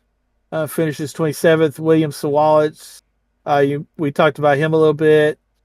Finishes 28th. Austin Hill out, finishes 33rd. Brandon Jones, Daniel Dye got caught up in that early wreck. That's another one of those. Why are we bump drafting in the first 10 laps of the race in the first stage? Why are we racing like that in the first stage? Took out Daniel Dye and Brandon Jones right there at the beginning of the race. Yeah. And Nick Sanchez was caught up in that too. So, 3 contending cars for this race get caught up in something stupid right off the bat, right at the beginning of the race. It just really doesn't make sense to me. As to why that's happening. Yeah, well, I don't have much to comment on that one. So we'll move on to the big main event of the weekend. Daytona 500. But again, we also got to mention it was the Xfinity Series race that we expected at Daytona. Well, yeah, it's expected for sure. Especially, first race of the season. Everyone's shaking the rust off. It's always a little catastrophic. Catastrophic? Yeah, that word. With the first race or two, especially both, the first 2 races being super speedways. We're going to see it, especially in trucks and Xfinity, and Cup as well. Cup gets a little more opportunity to shake the rust off with the Clash and the duels. But still, it happens. With it being the first couple races of the season, we kind of expect it. But sure. Yeah. So moving on to the main event of the weekend, Daytona 500. You want to hear a surprising stat on the Daytona 500? Sure. What's that? There were 45 cars attempted to qualify for the Daytona 500. Yep. 41 of 45 cars were involved in some sort of incident over the week, whether it was in the duels or in the 500. 41 out of 45 cars were involved in something. Wow, I didn't even realize that. And I can't really remember I know that BJ McLeod was one of those that was not involved. Of course, he didn't qualify for the 500, but and then our winner, William Byron, was not considered caught up in any of the incidences. But I know on that next to last wreck, he had some minimal contact in that, and then in that last wreck, he had some minimal contact as he moved up to get out of the way. He barely.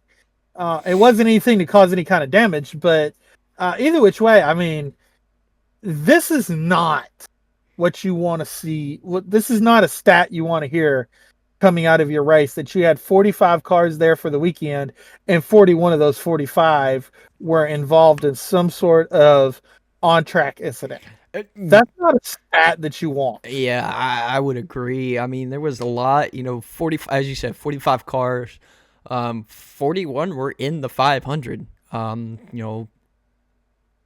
You don't want the same amount of what's in the field to be involved in an incident throughout the whole week, with the duels and all that. So that's kind of a sad stat to be honest with you. But we saw a bit for the race. We saw a bit of rain. Yeah. That was great. So it's funny. They moved it up, an hour, to anticipating it was going to rain later on.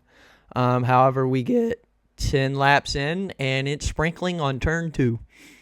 And this goes back to, okay, I know that they say that the ratings are higher in the late afternoon and into the evening for these races. Okay. But in the afternoon in Florida, it rains. It doesn't matter if it's December. It doesn't matter if it's February. It doesn't matter if it's July, when we used to race the 4th of July race there. It doesn't matter if it's in August where they have it now. In the afternoon in southern Florida, it's going to rain. Yep. We've known this for years and years and years. Now, it's believed that Bill France Jr. had an agreement with God. I don't know how this works. I don't think you're supposed to make deals with God. No. But it's said that Bill France Jr. had a deal with God that it does not rain during the Daytona 500. And for many, many, many, many, many, many, many, many years, guess what? It didn't rain in the Daytona 500. When they started moving the Daytona 500, but the reason for that is because they start in the morning. They had a noon start time. The green flag fell at noon Eastern time. All right, which meant by 3:30, 4 o'clock, when the storm started coming in, guess what? The race was over. Yeah. All right. If the weather forecast said, hey, it's going to start raining at 2 o'clock, they would move the race up to 11 o'clock or 10 o'clock, to whenever they could get the race in before it rained. Okay. Well, NASCAR has an agreement that they can move up the race with a 24-hour notice. They can move it up an hour. Okay. But if we're starting at we were supposed to start at 3 o'clock. Okay. We started at 2 o'clock. Green flag was at like 2:05, 2:10, something like that. It was supposed to be at 3:10. But if we'd have started that race at if the green flag falls at 12 o'clock, guess what would have happened by 2 o'clock? Rain. Or 2:15 when it started raining. The race would have been 3/4 of the way over. Yeah, very true. Okay. They could have called it, could have said, hey, we're going to drive the track and come back. We're going to finish this last 100 miles. These last 50 laps, whatever, and that's fine. But at this point, for several years now, we've seen it. We got to run the race on Monday because we waited too late and we got rained out. Yep. But had we started at noon, had we started at 11 o'clock, We could have finished before the rain got here. Yep. All right. Guess what? There's a lot of NASCAR fans that go to church on Sunday, myself included. Guess what? There are DVRs now where you can DVR the race. There are VCRs. You can put, if you have a DVD recorder, you can put a DVD recorder into a DVD into your DVD recorder, hook your cable box up to it, hook your TV antenna up to it, whatever, and record the race. Watch it when you come home. You know, if they start at 11 o'clock, if they start at 10 o'clock, what's that, 7 o'clock for you? 10 o'clock. Well, 10 o'clock Eastern time, that'd be 6 o'clock for me. That'd be 6 o'clock for you, okay? You're not, you might get up at 6 o'clock and watch the race. You might not get up till 7 o'clock, but hey, guess what? You got it on DVR. You can pull it up. You can watch it. Right. Yeah. You know, so there's ways to avoid this rain delay, rain out stuff. NASCAR, you just need to, and guess what? That might bring back some of your hardcore fans. Very possible. But anyway, we did have a race. We did had the we had the 11 laps like you talked about. Then they dried the track, and then they went back out for a little bit. It started raining again. They pulled them back in before they threw the green flag. Dried the track again. We got started, and when we got started, surprise, surprise, surprise, the Fords, mainly the Penske Fords, get out front. Well, actually, yeah, mainly the Penske Fords. They get out front. They control the race. Here's the thing. They get 3 wide, right? They get 3 wide, 10, 15 rows deep. Yep. The race is side by side, but they're not racing all out. No. They're fuel mileage saving. Do you enjoy that? It looks great. It looks great on TV, but do you really enjoy it? Mm-mm. I don't. And, you know, I understand it, you know, and plus with a lot of fuel saving, it's more of a draft thing also. But it's not, to me, it's not racing. To me, it's cruising. You know, you're not going full throttle. You're not, you know, going as fast as you can because, you know, you want to save that fuel. You want to make it to certain spots of the race to pit so you can pit with all the other, you know, with your other teammates or manufacturer teammates. But to me, it's boring. Because you just have some cruising around a 2.5 mile track. You're cruising around the track, going in circles. You know, there's a little bit up front, you know, back and forth. You know, you can see it. You know, they're changing, you know, the lead, especially when they're 3 wide. But you don't. It's not entertaining. Especially being in the beginning. You know, towards, you know, this is beginning, middle of the race. You know, there's almost no point in, you know, sitting there and watching it. It's more like you listen to it while you do something else because there's nothing going on. Well, now here's the alternative. We go back to when they didn't do the fuel mileage racing, when they were flat out the whole time. It was a single file train around the top of the racetrack. Okay, doesn't look as appealing to as appealing to the eye on TV, right? Right. So NASCAR wants this because the 3 wide, even though they're going 65-70% throttle, looks better on TV than the single file choo-choo train running across the top of the track. So that's why NASCAR enjoys this package. The problem is that I have with this is even if you're going 70% throttle, you're inches apart. There's still tires that are going to blow. There's parts that are going to fail. There's engines that are going to blow. You know, there's things that are going to happen that are going to cause wrecks, which we saw a lot. Again, in the Daytona 500, we see it We really saw it a lot more in the final, 20, 30 laps, but we still saw them happen during the race. Now, not quite. The tires are a lot more durable than they used to be, but you still, if you have somebody up front makes a mistake, somebody up front blows a tire, it's going to wipe out half the field. Yes. Whereas if you've got the single file train going on, there might be 2 or 3 cars get caught up in it. When they blow a tire, they hit the wall, a couple cars behind them pile in, but you're not wrecking half the field at one time. So really, when it comes to this type of racing, super speedway racing, you're not going to satisfy everybody. I was okay with the single file train around the top because I knew when it came down to the win of the race, they were going to be racing. Right. You were going to have 2 wide. You were going to have 3 wide. You could make moves. But with this type of racing, really what it is they're racing until the caution. When the caution comes out, if the caution, which it did yesterday, the caution seemed to fall pretty well for the pit stops. Yep. So you get halfway through stage 1, there's a caution. Now you can race it.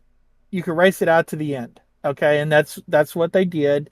Nobody had anything for Penske, with the exception of Brad Keselowski got up in there in between Logano and Blaney for the first stage, but they were able to race to the the green checker to the first stage. Joey Logano won that. Ryan Keselowski second, Blaney third. And then, but in the second, we really saw some developments in the second stage, because right off the bat at the beginning of the second stage, it looks like Logano's blowing up. Yep. And it caused a wreck. Caused a wreck behind him because he wasn't able to get going. So they went in. They thought, he was blowing up. They found a rag, a shop rag in his intake manifold. Oh gosh. They were able to remove that. They replaced some parts to the. At first they thought it was ECU. In the electronic starting thing. They found out it wasn't, so they were able to diagnose the problem. And got it changed, got the parts changed out that they needed to get changed out.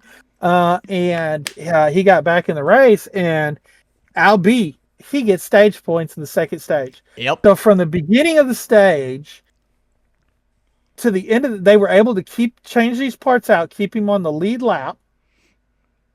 And he's able to come back, and he finished 8th in stage 2. But again, stage was dominated by Blaney and Cindric. I mean, they just couldn't.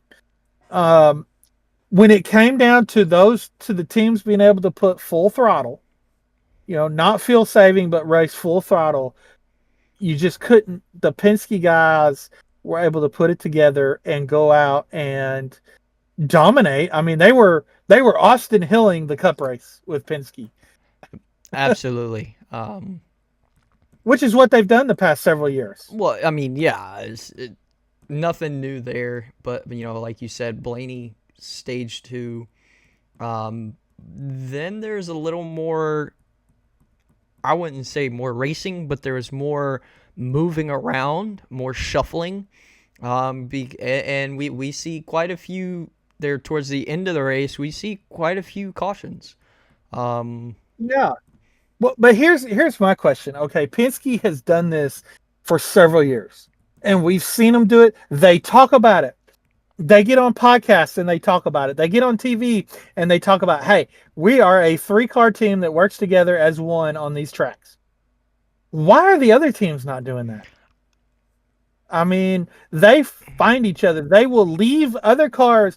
They will push other cars out to the lead in front of their teammates so that they can pull up in the line with their teammates, because they know their teammates are just going to push them right past the car that they just pushed to the lead. They find each other.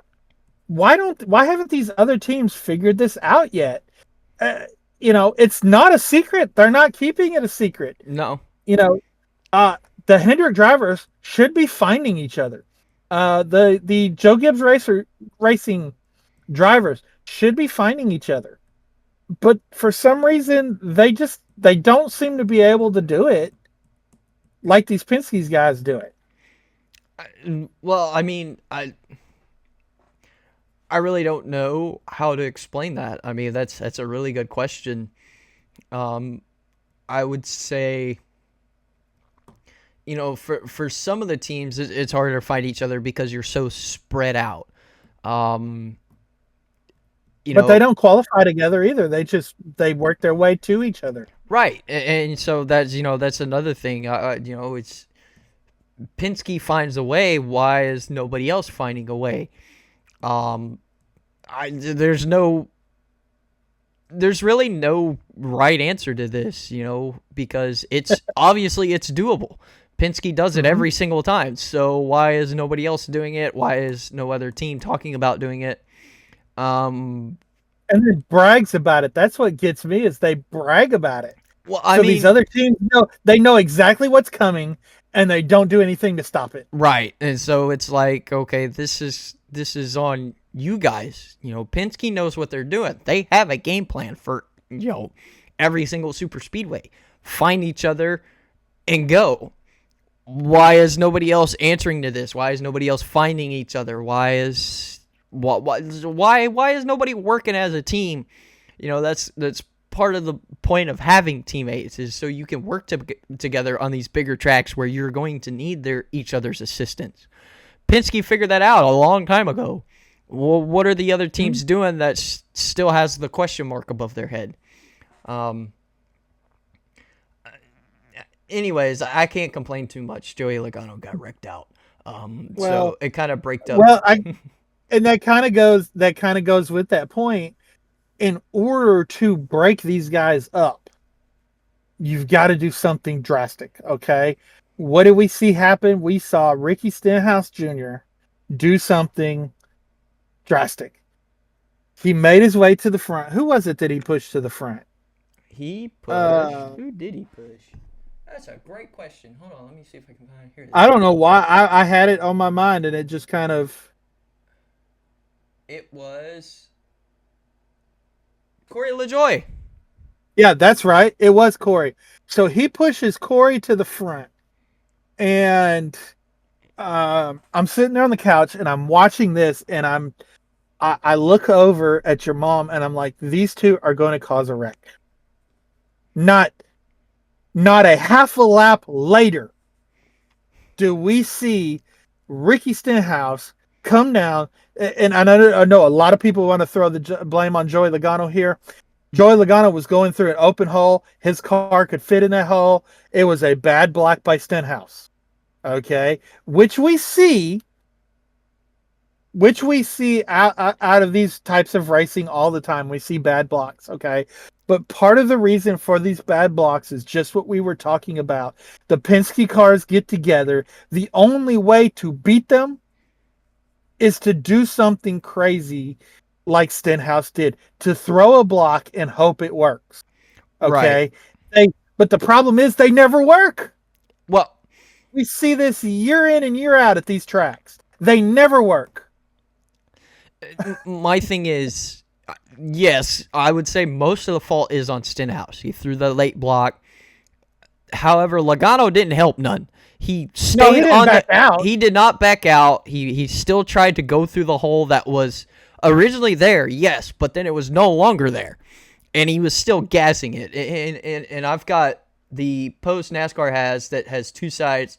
So it has Logano's comment and then Busch's comment, because Busch was caught up in that wreck. Logano said Stenhouse wanted to block it, and then I couldn't get out. Yes, that's technically what happened. Stenhouse threw the late block. Logano could have checked up a little bit, but then I would have checked that whole line right there because they were all stacked up right behind him. So that would have checked out that whole line. So I feel like there was going to be a wreck regardless what happened. Oh, yeah. If it wasn't them, it was going to be behind them. But Bush makes a good comment on his, from his side, is the fastest car was in a hurry to get to the wreck, trying to go through the middle and make a hole that isn't there. But like I said, the hole was originally there. However, when Stenhouse threw that late block, the hole was no longer there, therefore caused the wreck. So it's just, yes, it's mostly Stenhouse with the late block, but Logano didn't help any either. No, not at all. But therefore, this wreck took out two of the Penske cars, which was Logano and Blaney. But yeah, and that seems to be, though, with this style of racing, the way that people are dealing with this. We can't beat them, so we're going to wreck them. And it does, and that took out competitive cars. You mentioned that it took out Blaney, it took out Logano. Chase Elliott was caught up in that one. Lots of cars, competitive cars, were taking out in this wreck, but that sets us up for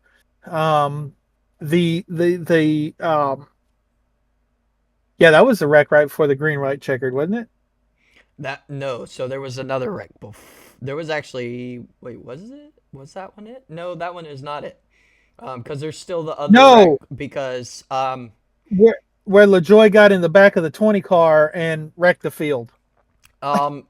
Yes. Was it LaJoie? It was. Well, hold on, let me restart this here. No, it was Cole Custer pushed the 20. That's right. 20 goes into the wall. We get a pile up, and sadly, Ryan Preece goes for his second ride upside down. Oh man, you want to talk? That was the craziest thing. Okay, when I first saw the replay, it was the replay from Eric Jones's car, and it looked like the 60 car was riding on the side of the 43 car until it turned sideways and went in the air. But then when you saw the cross-track replay that showed there was 10 feet between the 40, there was initial contact that sent the 60 car up in the air, but then the 43 car went off to the left, and the 60 car was by itself for, I want to say it was at least 100 yards before the car really took off. Yep. And that was the craziest thing. I've been watching racing for a long time. You've seen some crazy wrecks. I've seen Rusty Wallace go end over end at Talladega. I've seen Elliott Sadler land on Ryan Newman's hood, flipping. I've seen. We've seen. I want to say it was Brendan Gaughan that did a 360 in the air. It came back down on his wheels. We've seen Austin Dillon and Kyle Larson go into the catch fence, and it totally ripped their cars apart. We've seen the Ryan Newman in 2020, how he's landed. We've seen the wreck where I want to say it was Ryan Newman and Carl Edwards at Talladega when Brad Keselowski won his first race. Ryan Preece last year going end over end on the backstretch at Daytona. We have seen some crazy stuff in these cars. We've seen, it was Corey LaJoie last year went for that crazy ride. Yep. Harrison Burton, it was either last year or the year before, went for that crazy ride at Daytona where he flipped upside down. I have never seen anything. It looked like an airplane was taking off. It looked like it looked like wings were going to come out of the side of the car and it was going to take off into the air before he turned sideways and started flipping. That was the craziest thing I've ever seen in my life. We were going to see a Matt Tracker Thunderbird for a minute. But yeah, that was crazy. We saw multiple angles. We saw in-car cameras. It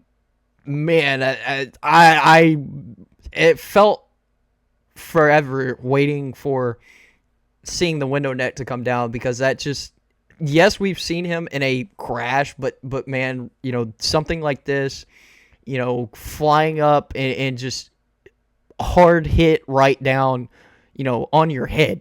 That had to hurt. It Oh, was that in-car camera was toasted. terrifying. Yes, That was terrifying. it was horrible to see. Thankfully, we saw Priest brace for the impact, duck his head, bend his neck down. What you want to do so you don't pertain an injury, a head injury or a neck injury. But knowing he got out of the car, he's okay. After something like that, I mean, it was a lot to take in. It was crazy. Good to see he's okay though. Yeah, and his interview, he said, when I realized that I was upside down, my thoughts went to my daughter. And he said, "We're lucky. I'm lucky to walk away from this, but we're getting to the point to where someone might not." Yeah. That before we talk more about the race, we need to address this, and NASCAR needs to address this. And the solution that I see, the only solution that I see to keep this from happening, is they've got to remove that flat underbody from the cars. They've got to put it where the air, because the air has no place to go, so the air is just on that. I mean, so all it's going to do is it's going to push against the flat body of that car, and it's going to flip it over. Right. And it's going to happen. So they've got to remove that flat underbody of the car, which Denny Hamlin says that they replace after every race, and it's probably one of the most expensive part of the cars there too. So if they want to save the team's money, that's helping there. But it's also in a safety aspect because it opens up to where there's gaps, there's places for the air to go to keep these crazy these flips like this from happening. They've got to do something. And that is, to me, that's the first solution. That's the first thing that they need to look at doing. I don't know if there's other solutions, but I promise you, had there been some openings in the bottom of that car for the air to go through, that would not have happened like it did yesterday. Right. Yeah. It's definitely something NASCAR needs to come back and touch too, because we've seen this in the past few seasons, throughout ever since sport. This car was introduced, we've seen these crazy right clips that they could have been avoided. NASCAR really needs to come back because, as you said in Priest's interview, he makes a really good point.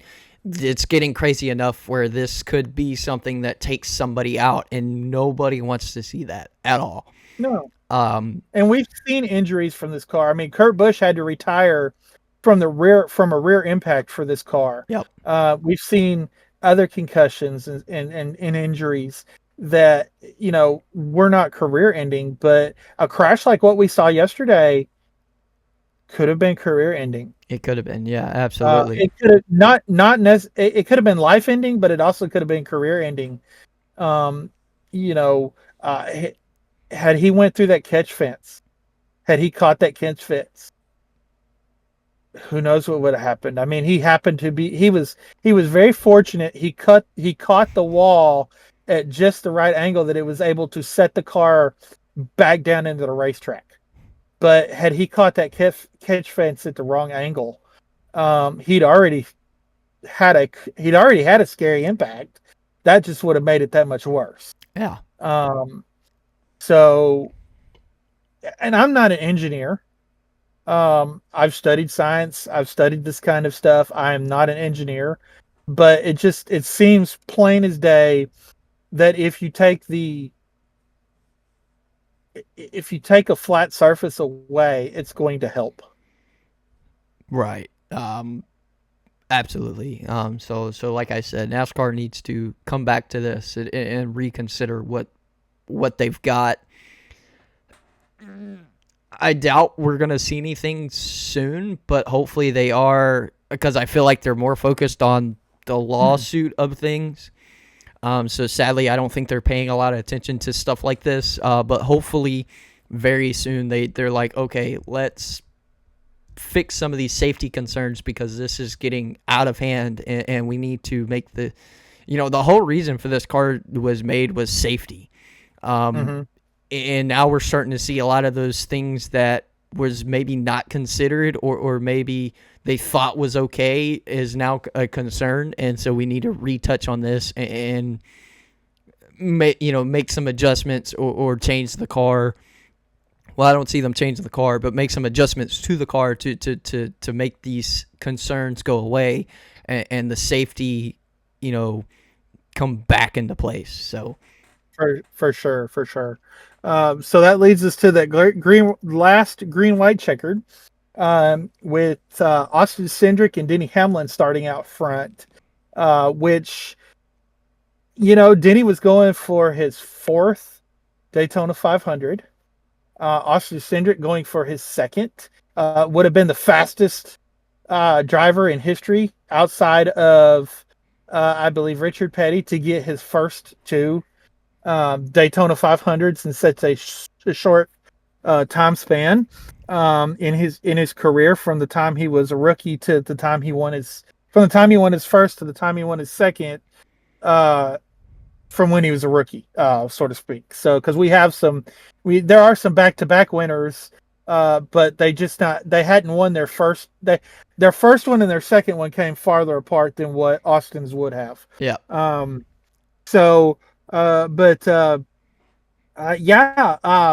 You had Tyler Reddick starting up there with them, and some. But either which way, they went through the first lap. It was clean. There was a bump drafting. There was some pushing. Cindric he was pretty much by himself at this point. Yeah. And Denny did have a couple with Tyler Reddick. They're racing with them. But it was just kind of, they go into come out of turn 2, and Denny's got a really, really good run on the back of Austin Cindric, and then chaos just breaks out. And so when you look at the replay, Cindric and Hamlin were apart from the pack. They were ahead. Yeah. But however, by big time. What happened is when Hamlin pulled out, a lot of that draft speed dropped for both Cindric and Hamlin. So now they're side by side. Here comes the field. Then we get Cole Custer up beside Hamlin, where we're now 3 wide in the front. And it looks like Custer just gets a bump from what it looks like, a bump from, he's being pushed by, it looks like Chase Briscoe. Yeah, I want to say you're right, because Chase was... It just, that's where, looks like Custer gets loose. There goes the field. I mean, I know that the margin of victory at the line, looked like there was a lot of room between the 24 and the 45 cars. But if you go back and NASCAR Chasm posted on X, he posted, I look at the margin of victory like this. It was the space between the 24 and the 45 car as the 11 cars coming up into the side of the 45, which was inches. I mean, the 11 car missed the 24 car by inches. Yep. And he was able, the 45 car was able to continue after contact, but, you go and you watch the replay, and the 24 and the 45, if they would have waited a second later to pull up into the outside, into the third lane, they would have been caught up in the middle of this. Yep. Because everybody around them was caught up in the middle of this. Yep. They were the only two, and going into coming out of turn 2, William Byron was in 7th. Tyler Reddick was behind him in like 9th. So they were 7th and 9th coming out of turn 2, and halfway down the backstretch, they're in 1st and 2nd. Yep. Which, as soon as the 11 car made contact with the 45, I was expecting them to come up and say caution was out. Because I mean they were wrecked on the backfield, on the backstretch. NASCAR is notorious for. We talked about it with the duels. They had the button pushed halfway down before the caution even happened, so all they had to do was finish, and within a matter of half a second, the lights on, right? Right. Well, at this point, they let them race back to the line. And William Byron gets his second Daytona 500. He gets his second in a row. He's the fifth driver to do so. Richard Petty was the first. Cale Yarborough was the second. Starling Marlin was the third. Denny Hamlin was the fourth, and William Byron was the fifth. So he's in some good company right there. Richard Petty, champion. Cale Yarborough, champion. Starling Marlin, championship contender, multi-time race winner. And Starling Marlin did it with two different cars. He did it with the Chevy Lumina in 1995 and the Chevy Monte Carlo, or in 1994, the Chevy Monte Carlo in 1995. Same team, same sponsor, same number, just different cars. Yep. And then Denny Hamlin did it in 2019, 2020, and then William Byron becomes the fifth driver to do it. Tyler Reddick finished second. Jimmy Johnson finished third. Made the race on speed in qualifying, and then finishes third. Chase Briscoe is able to rebound from not being involved in that last lap incident, but from an earlier incident that he was caught up in. Rebound to finish fourth. John Hunter Nemechek in the second Legacy Motor Club car finishes fifth. Alex Bowman, from being caught up in an incident earlier, rebounds to finish sixth. Ryan Blaney, again, rebounds from an earlier incident to finish seventh. Austin Cindric, eighth. Justin Allgaier finishes ninth. And Chris Buescher is able to rebound as well and finish 10th. The thing that I really want to talk about here is NASCAR letting them race back to the line. Okay, there was a lot of controversy last year of the 500 over when the caution came out. Was Alex Bowman ahead? Was William Byron ahead? All right, this time there was no question. It doesn't matter whether when Denny Hamlin makes contact with the 45 car, the caution comes out, or whether they let him go 100 yards, or whether they let him race back to the line. William Byron was the undisputable winner of this race. But what I want to talk about here is NASCAR letting them race back to the caution. This is old NASCAR. This is what they should have done Thursday night, was let them race back to the line. Last night, they were 2 miles, a mile and a half from the start-finish line at least. They were at least halfway, because they were just coming off of turn 2 when that wreck happened. And then Thursday night, they were 20 yards. So why let them race back when they've got a mile and a half, 2 miles to go, but not let them race when they've got 20 yards to go? Inconsistency on NASCAR's officiating. Either you let them race back to the line under any circumstances on the final lap, or you hit the caution flag. Right. There does not need to be two things going on here. In the Xfinity race, they hit the caution lights on that last lap wreck. Okay. I have no problem with them letting them race back to the line. I think they did the right thing.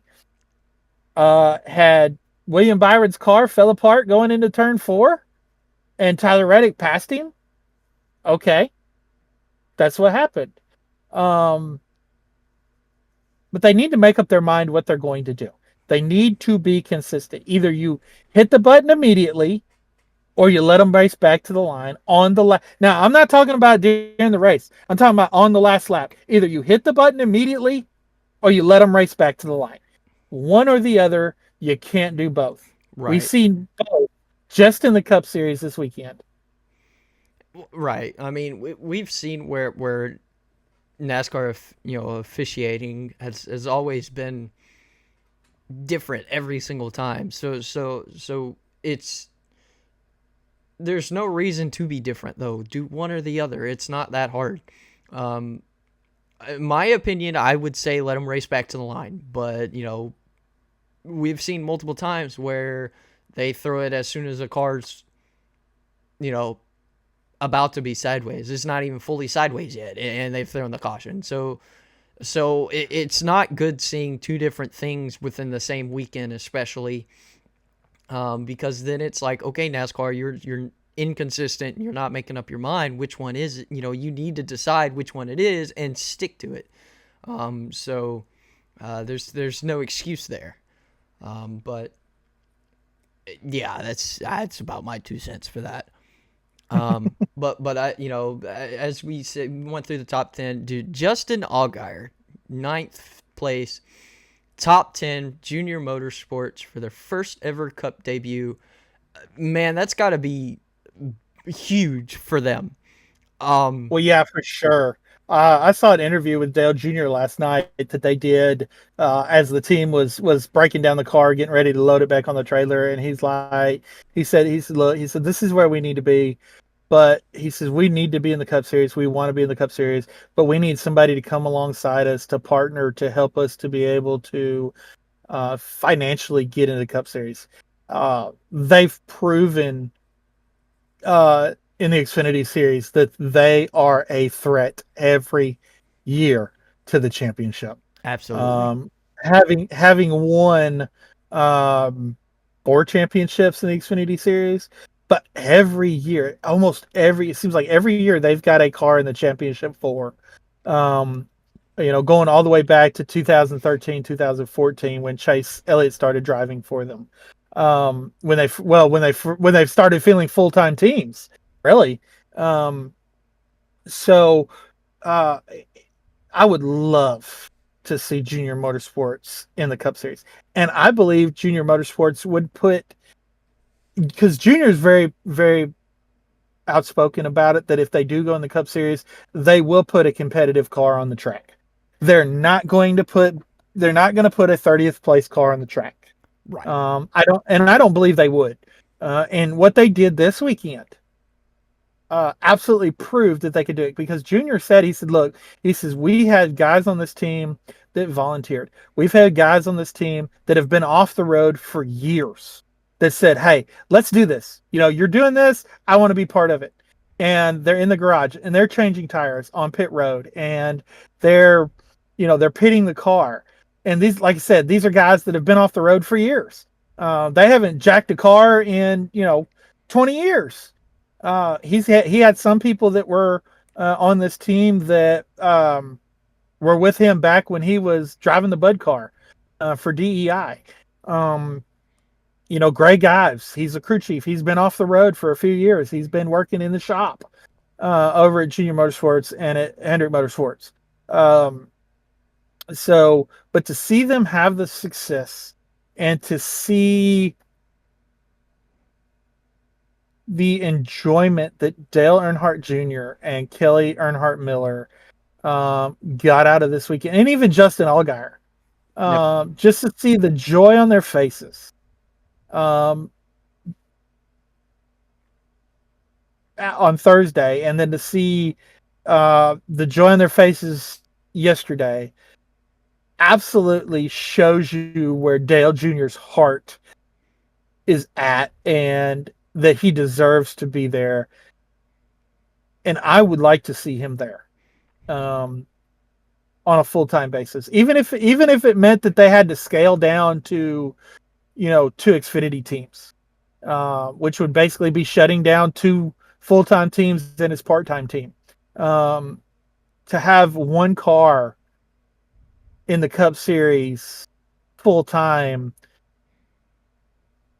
would mean so much to Dale Jr. and so much to Junior's fans and fans of NASCAR. And we talk about NASCAR building back their fan base. What's it going to do? It's going to get popular drivers to be owners in the sport like it used to be, and fans will come back. I mean, you've got Denny Hamlin that's already invested in the sport. You've got Brad Keselowski that's already invested and I say into the sport, into the Cup Series.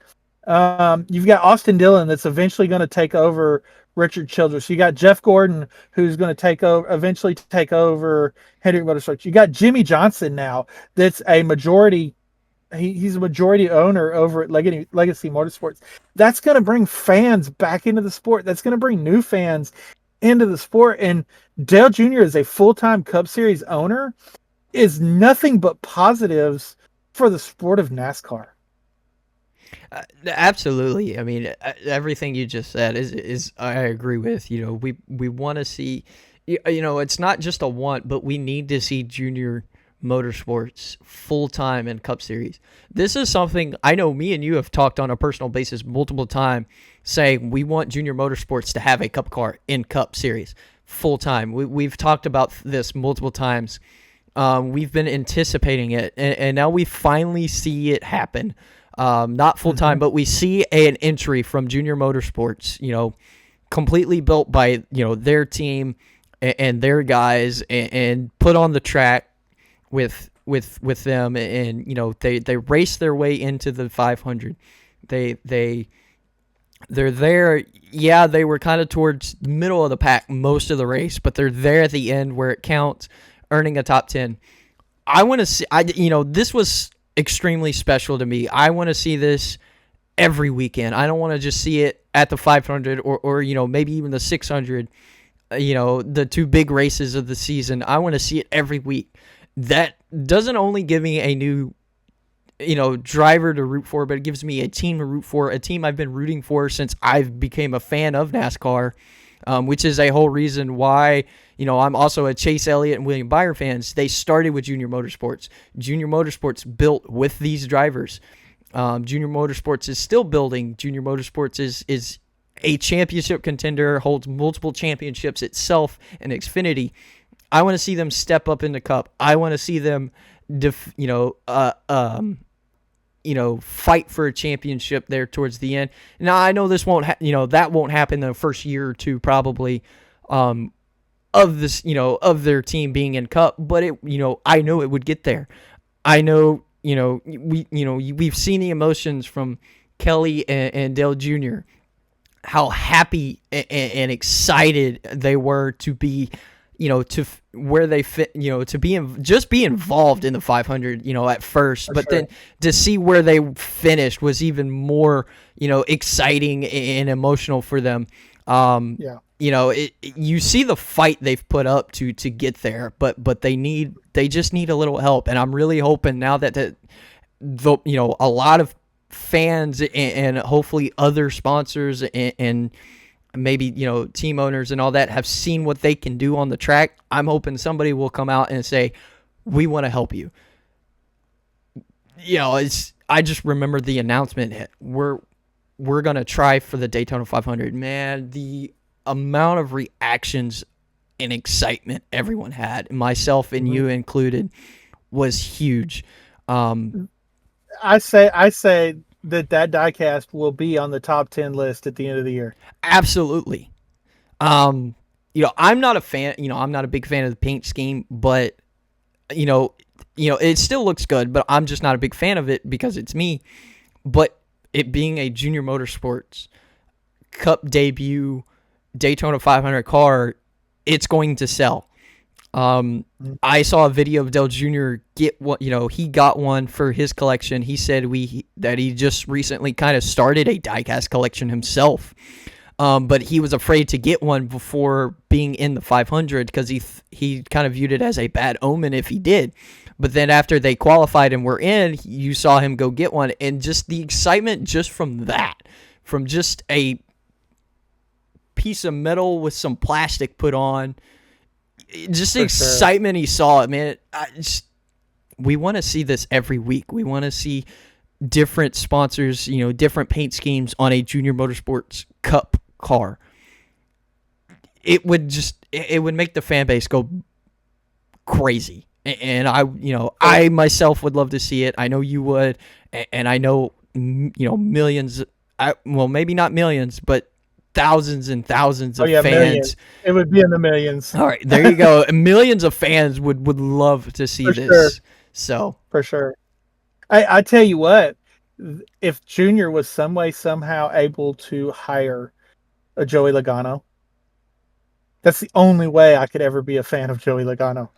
But I would have to be a fan of Joey Logano if he drove for Dale Jr. No, I'd have to agree. But I'll tell you, there's a lot of talk about Kyle Busch's situation over at Richard Childress Racing. He is in a contract year.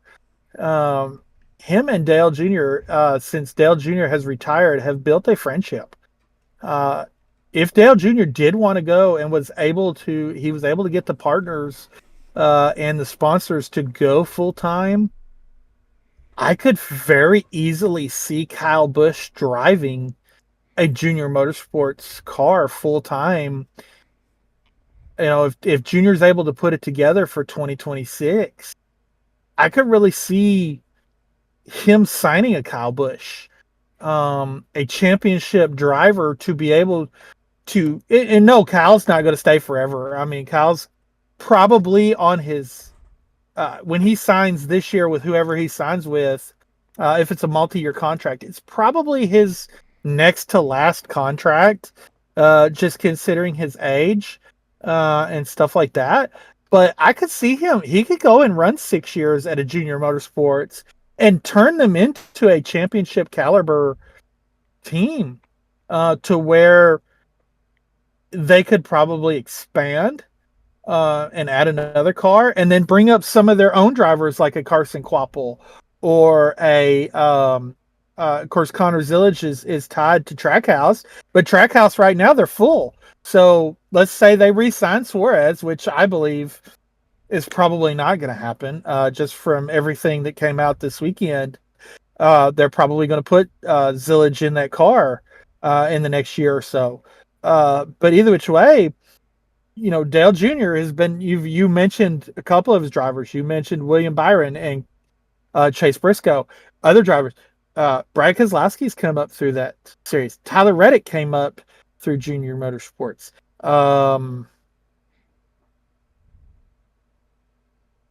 There's a lot of drivers. I mean, just there's so many of them that right now, off the top of my head, it's hard to pinpoint a lot of the drivers. But Junior Motorsports has put a lot of drivers in the Cup Series, so he's got his pick of drivers that he can bring up through his development system, through the late models, and then into Xfinity Series that he can bring into Cup. So that potential for that to happen is out there if the money comes available and they're able to get a charter. And if they do turn it into an expansion, I think if Junior went to NASCAR and said, "Hey, I will give you $30 million for you to give me a charter," no, not give me a charter, but for you to open up that 37th charter, I think NASCAR would do it. I mean, there's so much going on that I believe that there is that potential there, and to see their reaction and hear what Dale Jr. said about, look, the door is open if we get the right partners. There's hope for the future for a Junior Motorsports full-time Cup Series team. Yeah, and I'm here for it. So am I. I know a few other people that would absolutely be in for it. So during the rain, is quick story time real quick. During the rain delay, I ran to the store real quick because I was like, there's a big sale going on. So I figured, while I'm waiting on the rain delay, I'll go run over there. They just went to replay the 2024 500.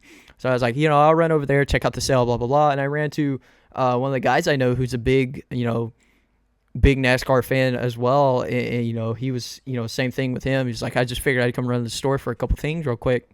Since rain delay, and we got to talking for a second. He's wearing a Dale Earnhardt Sr. Goodwrench shirt, and he's got an old Dale Senior Goodwrench hat on. And I was like, so what? I was like, real quick, I was like, hey, real quick, what do you think about Dale Jr. And Junior Motorsports having a Cup Series debut and running in the 500? He was like, man, this is one of the best things I have seen in NASCAR in the longest time. And I was like, that's exactly the answer I'm looking for. And I was like, what do you think? Do you think it's possible for them to, open up eventually and become a full-time Cup Series team? He was like, seeing the success that Junior Motorsports has, he was like, I have no doubt it'll happen. And I was like, and this is just one guy I know. Who knows about all the, the thousands and the millions of fans out there, the fans of Dale Jr. What would happen if we heard Junior Motorsports full season 2026 Cup Series?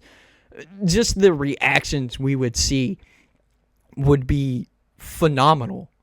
So I'm sure. really, And a lot of those old Dale Earnhardt fans that left the sport when Dale Earnhardt was killed, or the Junior fans that you mentioned that left the sport when Junior retired, they would come back.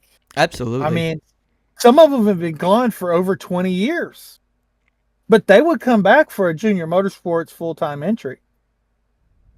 Absolutely. So, I'm really hoping now that, as you said, Junior said the door is now open. I'm really hoping some partners take notice in that and say, hey, we want to work with you and get this ball going.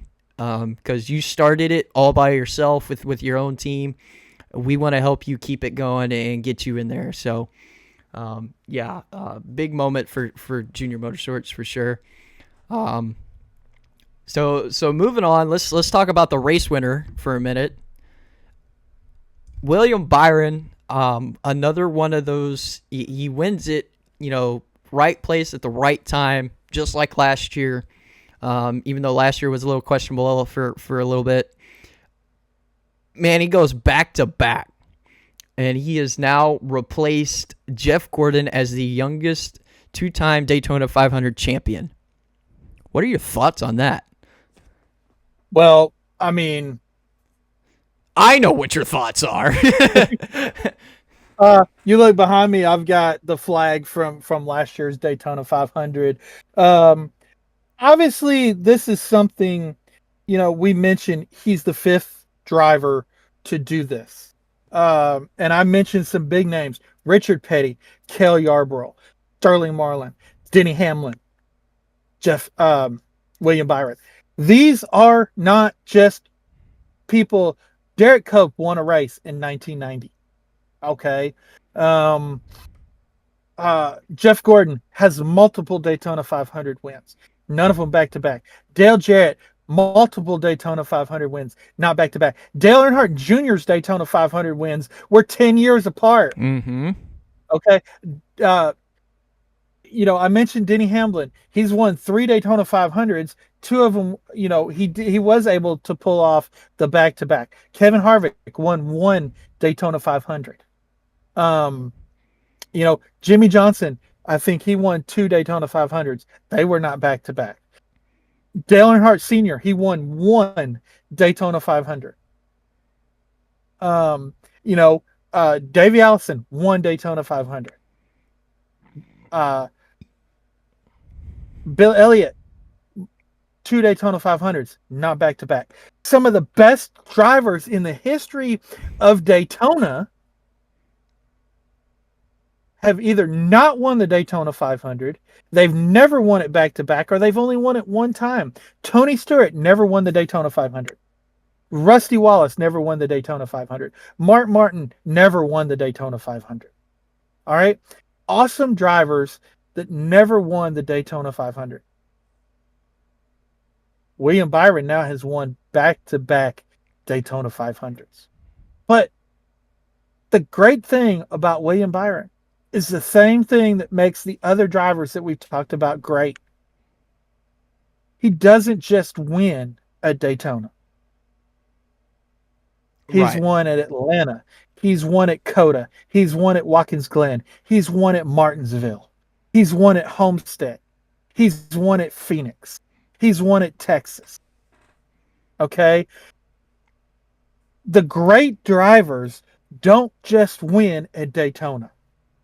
The great drivers win at other racetracks, at all size racetracks. All right? We can also throw Chase Elliott and Kyle Larson's record at Daytona is pathetic. Yeah. I mean, he wrecks. I think he has like his average finish at Daytona is in the 20s, if I remember correctly.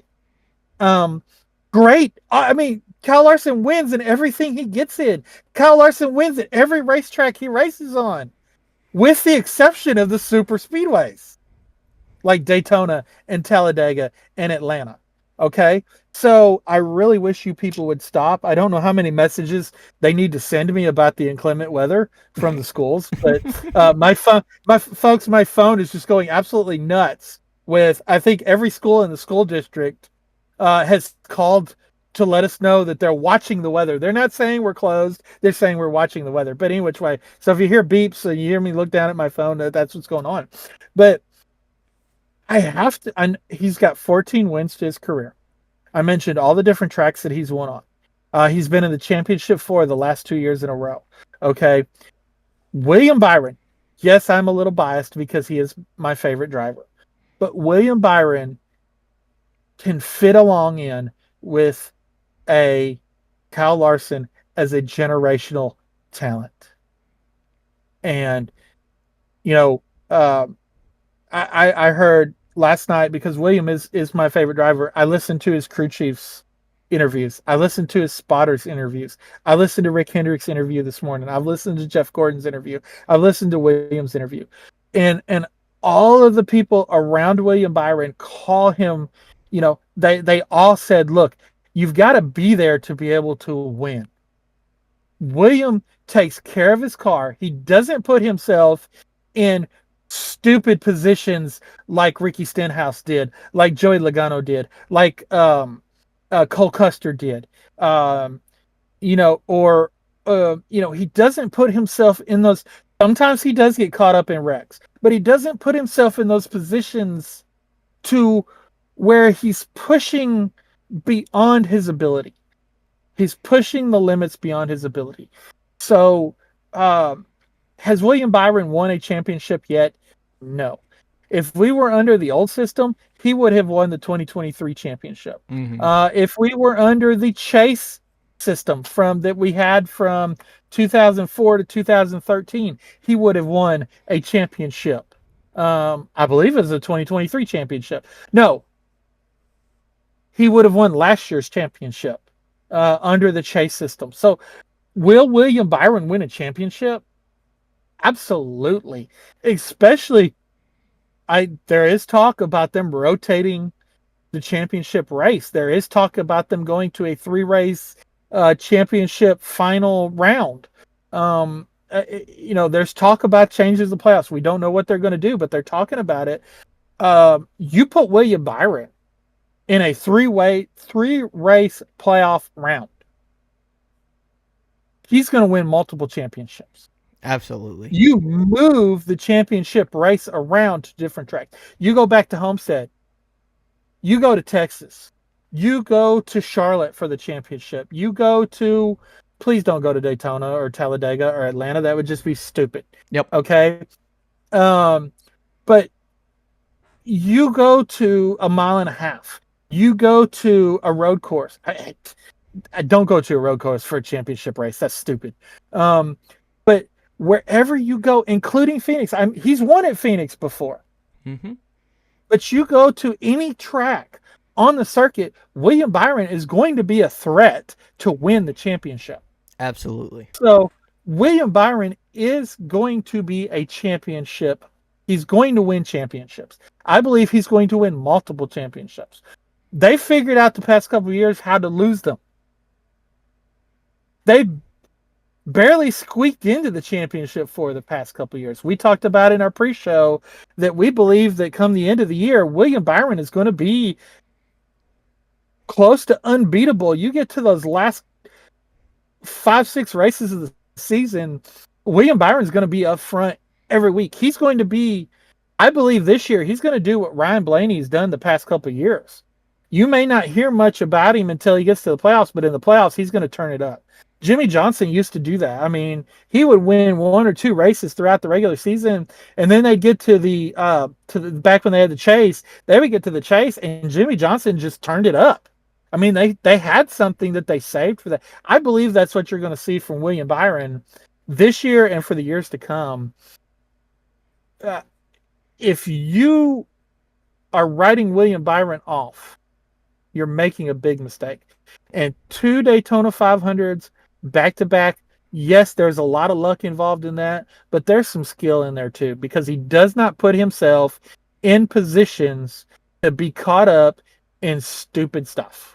Right. Of his making. So congratulations to William. I am super excited, but I believe that William Byron is the rising star of the Cup Series.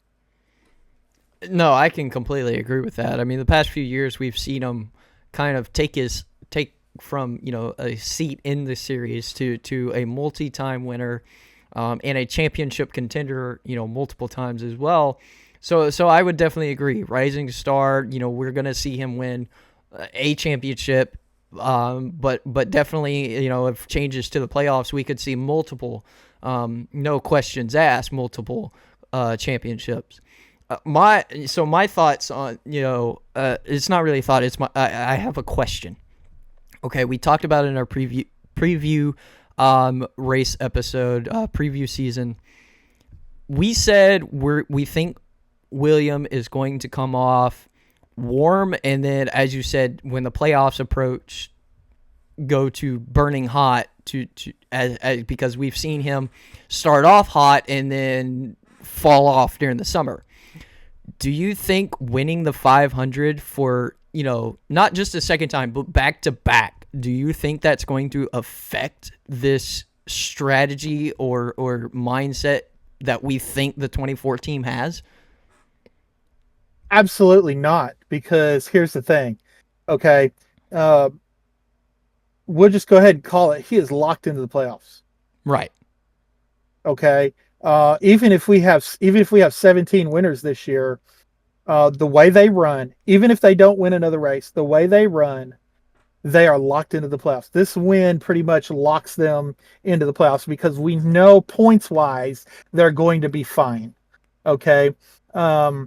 So, even if there is 17 winners, he's going to have more points than 4 to 5 of those guys that win a single race.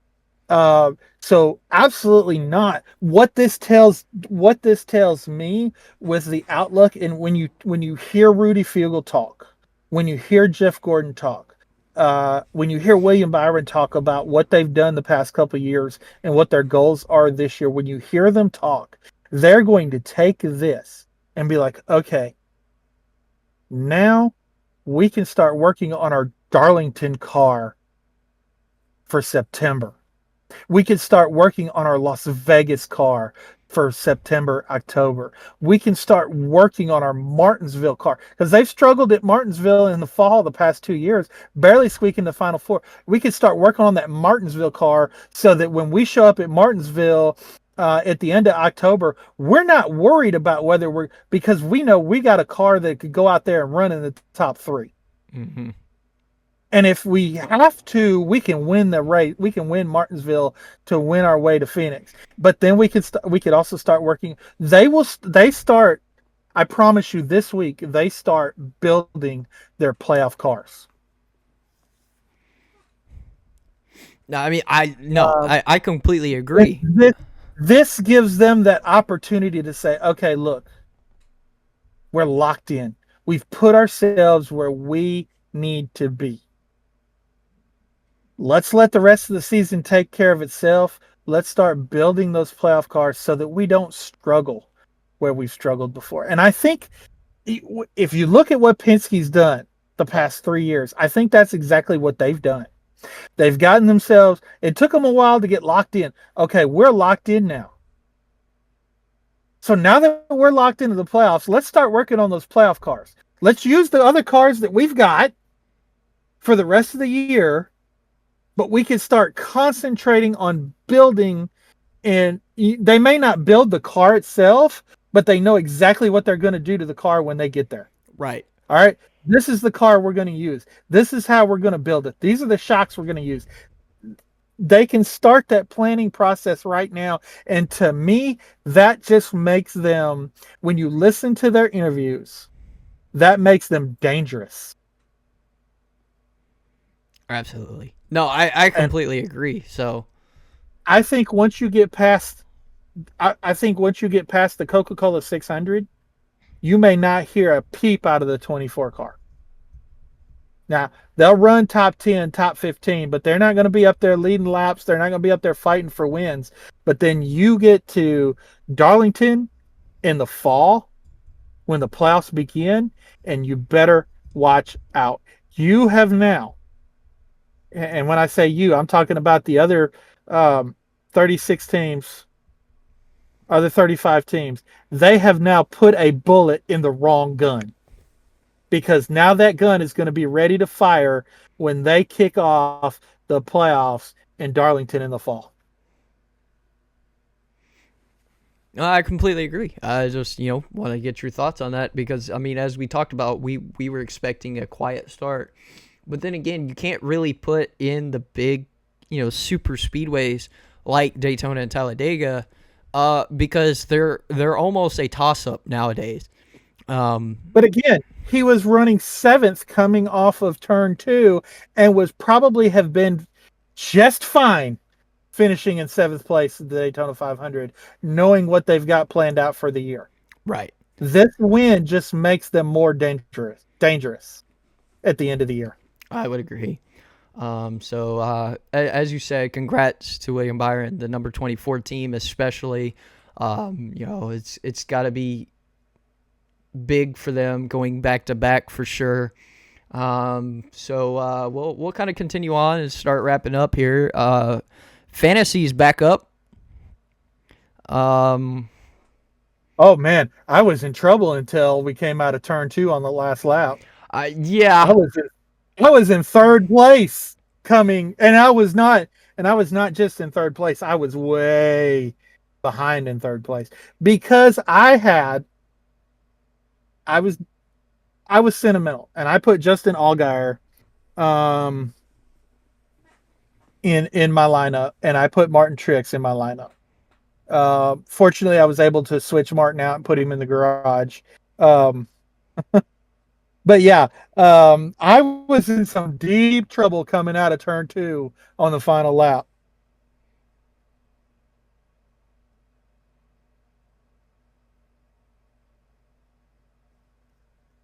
Oh, I'm locking up for some reason. I hear you. Yeah. So no, I'm kind of with you there. I was kind of in trouble till that last. I'll go through my lineup real quick because you're probably still trying to pull yours up. I had in my lineup I had Chase Briscoe, Chris Buescher, Denny Hamlin, Brad Keselowski, and William Byron. And then I had Justin Allgaier in the garage. I didn't expect to take him out. I should have swapped him with Hamlin. But obviously by the time I knew that, it was way too late. But I had, not just race winner. I had, a couple of the top 10 finishers as well. And then of course the matchups always help out. Logano versus Hamlin, I picked Hamlin. Elliott versus Blaney, I picked Blaney. And then Larson versus Busch, so battle of the Kyles, basically. I had Larson, and then Wallace versus Byron, and I had Byron. So I actually won all of the featured matchups, which I've never done before. So that put me at first at 179 points.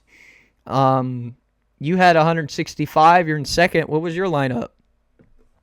Let's see. I had Chase Briscoe. Oh my gosh, people, this is crazy. There's a glitch in the school system, phone system. So every school from the school district is calling everybody. So my phone is just being stupid. Let's see here. I had Chase Briscoe on the pole. I wasn't gonna let him. I figured he was gonna run well. Bubba Wallace. Obviously that came from his win, which he almost scored me a lot of points. He did up until he got caught up in that crowd. Yep. William Byron, Denny Hamlin, and Justin Allgaier were my lineups, and then like I said, I had Martin Truex in the garage. Let's see, that was 4 top 10 finishers. 4 of my 5 finished in the top 10. And then I got all 5 of the matchups right as well, which again, we go back, was not looking good. None of my drivers were looking good except for, well, Denny was looking good, about to win the race. But other than that, them and then all 5 of these, none of them were looking good until that last, coming off of turn 2 on that last lap. So definitely helped us out with that last lap situation. So, but yeah, I'll take being a few points out. I was further behind that when I came back and took a dominating lead by the end of the year last year. So I'll take 14 points. Yeah, and still 25 ahead of our third. Yeah. I don't have Trey's light up. He's been busy lately, but I did remind him. So he's in third at 140. So we both got quite a gap on him. So, but when I looked with before they started wrecking with, I think it was 30 to go, he was beating both of us by like 80 points. Like before they started stupid wrecking, he was whipping the pants off of both of us. Well, I guess we just got in luck then there at the end.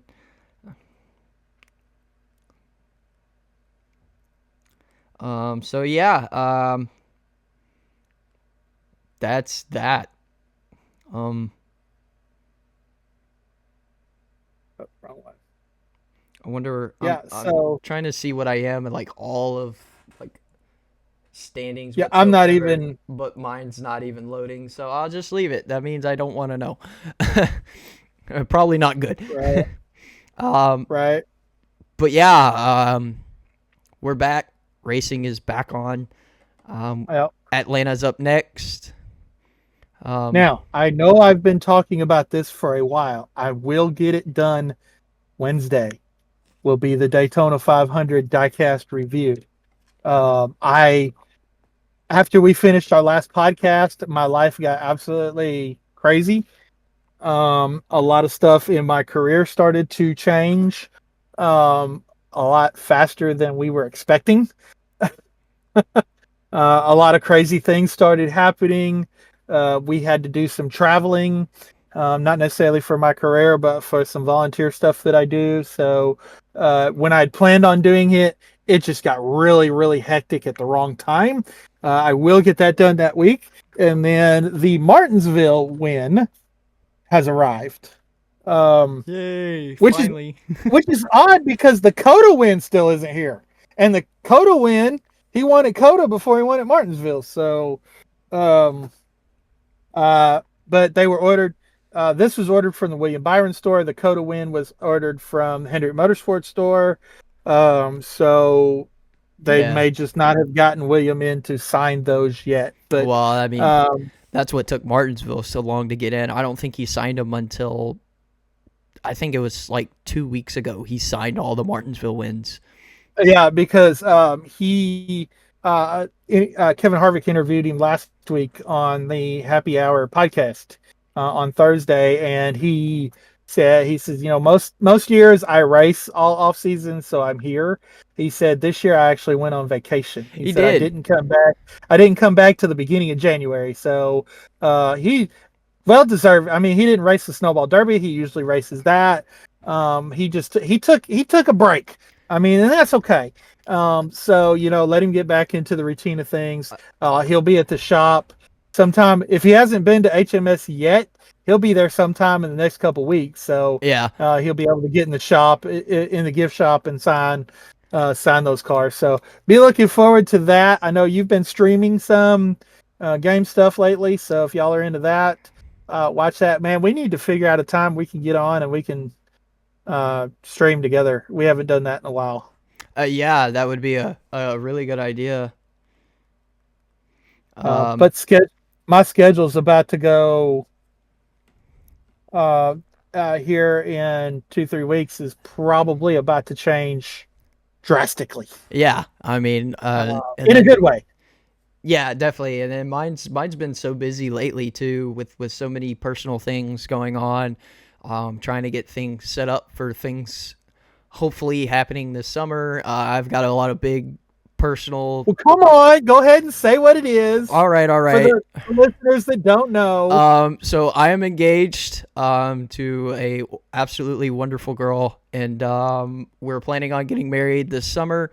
That is sadly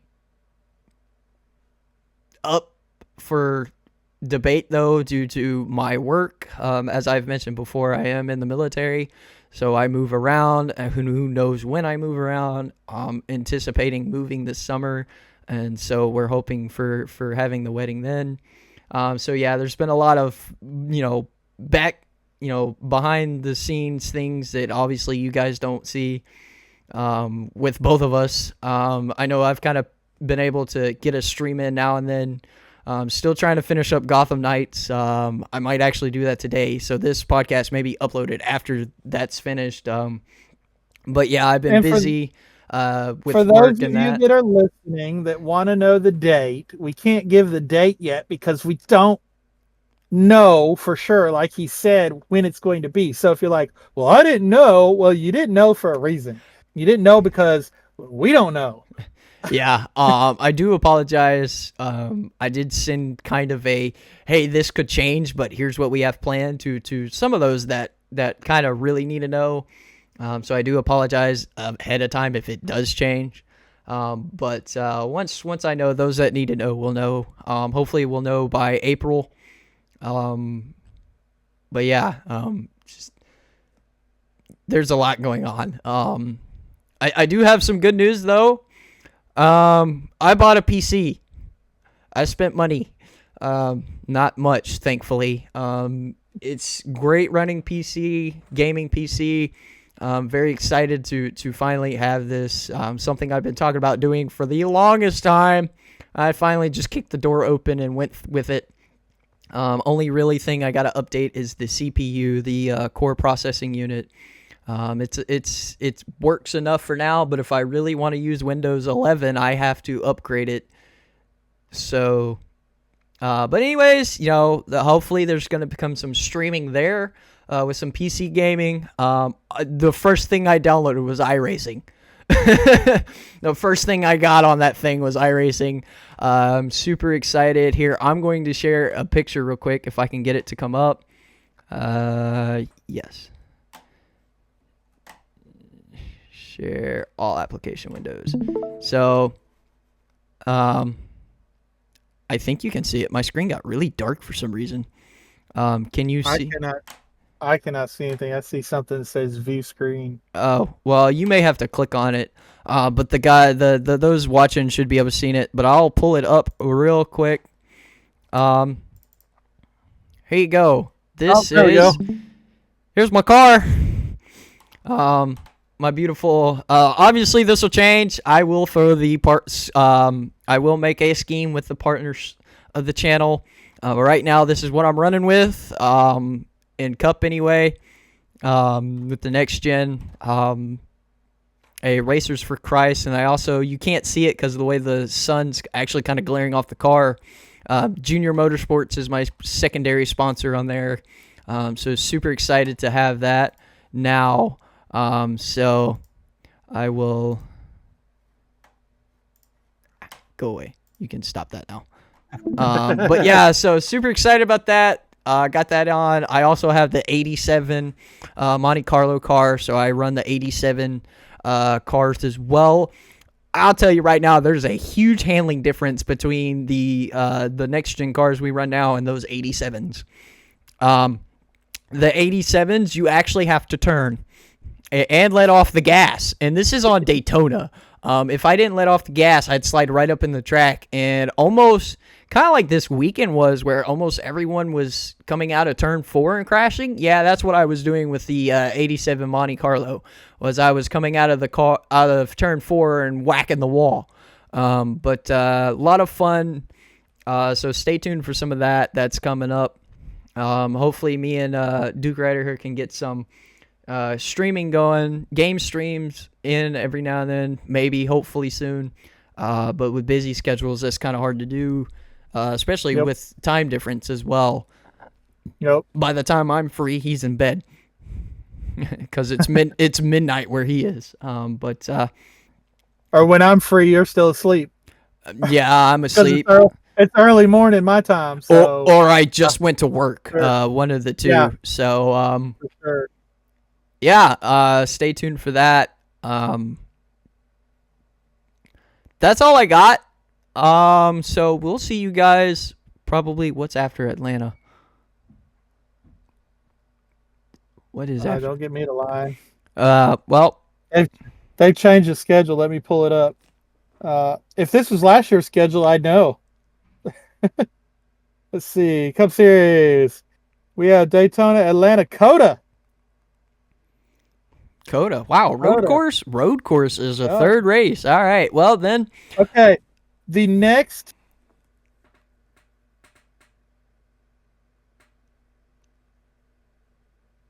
So the first 8 races of the year are tracks that William Byron has won at. Oh boy. So counting Daytona, the first 8 races of the year are tracks that William Byron has won at. So, yeah, we could be looking at a. I know everybody said that you're never going to see a 10-win season like Kyle Larson had in 21. But if Byron does decide to, if they do somehow manage to come out really, really hot, I mean, he's won at the next 7 tracks, so he could have a 10-win season this year. I don't know. I mean, I don't see it, but it's possible. Guess we'll He's see. Definitely gonna be a threat. Yeah, for sure. But yeah, so with that being said, we'll see you after Coda, most likely. If we can schedule Shout that. out. Yeah. Oh, I was about to get to that. I was like, okay. And now for all the shout outs. So I'll let you go ahead. Right. So for our non-sponsors, we've got Scene Vault Podcast with Rick Houston and Steve Wade.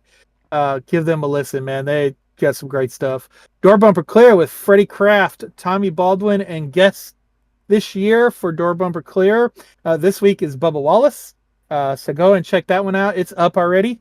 Dale Jr. Download with Dale Jr. and TJ Majors. This year's a pretty good addition to the Dale Jr. Download. So, and then check out his interviews on Wednesday. Man, you want to know some history of the sport, some history of some drivers, history of DEI. Go and listen to his Wednesday interviews. They're awesome. Actions Detrimental with Denny Hamlin. It's not out yet today. Teardown with Jeff Gluck and Jordan Bianchi is out. That's already downloaded on and in my listen podcast. Happy Hour with Kevin Harvick. His interview with William Byron at the Daytona 500 is out. And then his podcast will be out tomorrow. Stacking Pennies with Corey LaJoie. I don't know, now that they're going to discontinue the pennies, I guess maybe he's going to stack nickels. I don't know how that's going to work. Bob Pockrass and Matt Weaver, along with all the others that we mentioned on X, Twitter, whatever you want to call it. Jayski on X, jayski.com as well. Check them out. Couch Racer on X. They also have a Facebook page. It's real.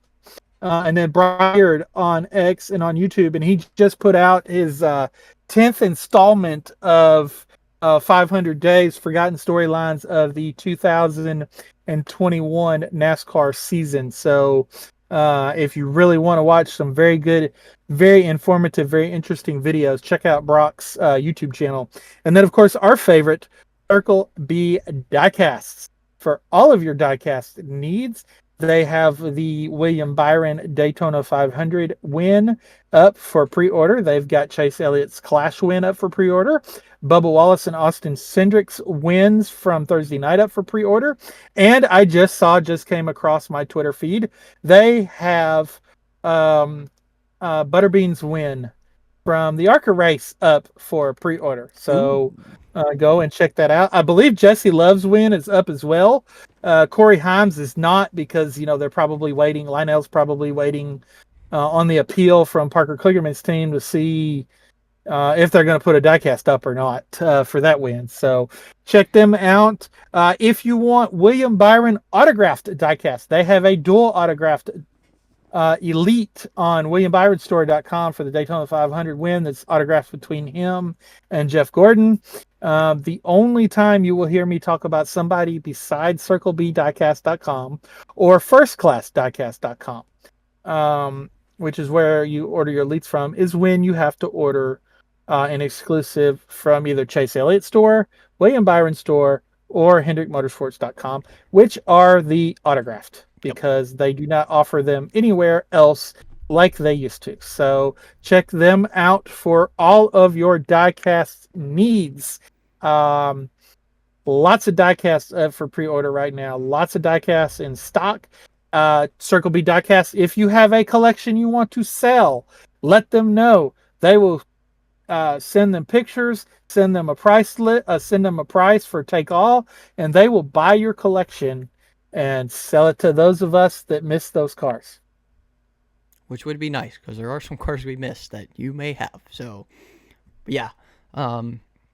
Check them all out.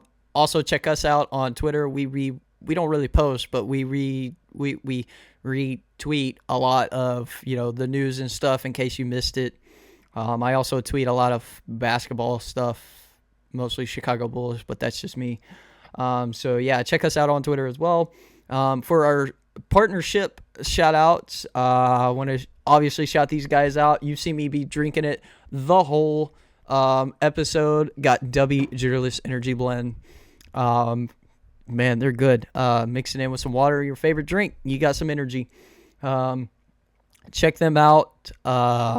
Use code SterlingRider for 20% off at checkout.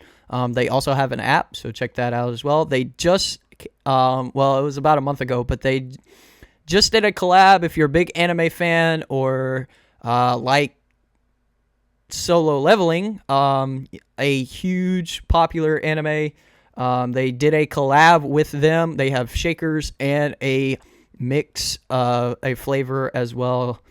And they also have a few other big flavors that came out, including Japanese soda, if you've ever wondered what that tasted like. So give them a try. Some big releases lately. Also, you got, as you see on my head, Rankest Rope Ranch wear. As I've said, 80s, 90s Western with rodeo style mixed. A lot of good things there.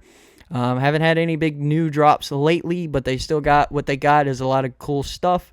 So check them out. Use code SilverDuke01 for 15% off.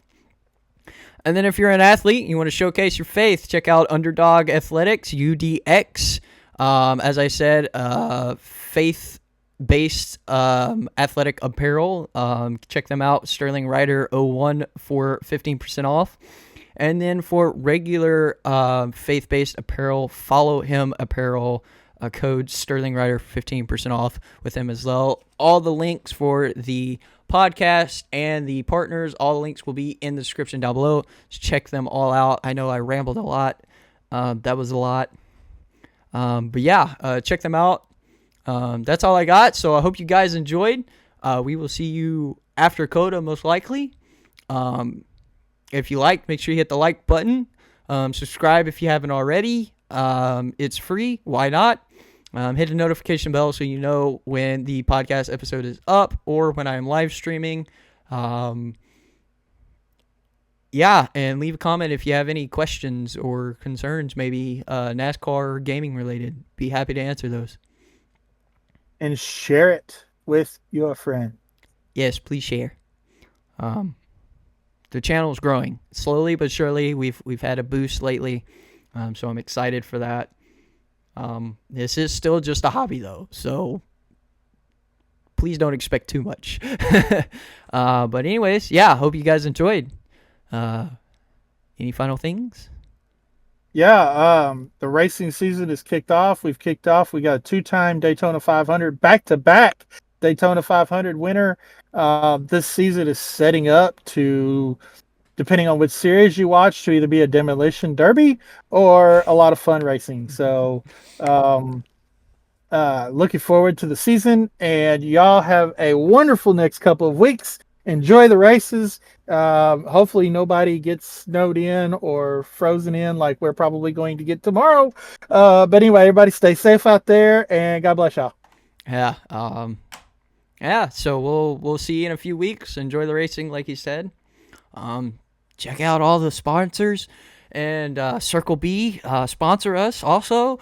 Yeah. With that being said, we will see you guys in a couple weeks. I've repeated myself 3 times, but who cares? Yeah, so with that being said, peace out, right on, and God bless.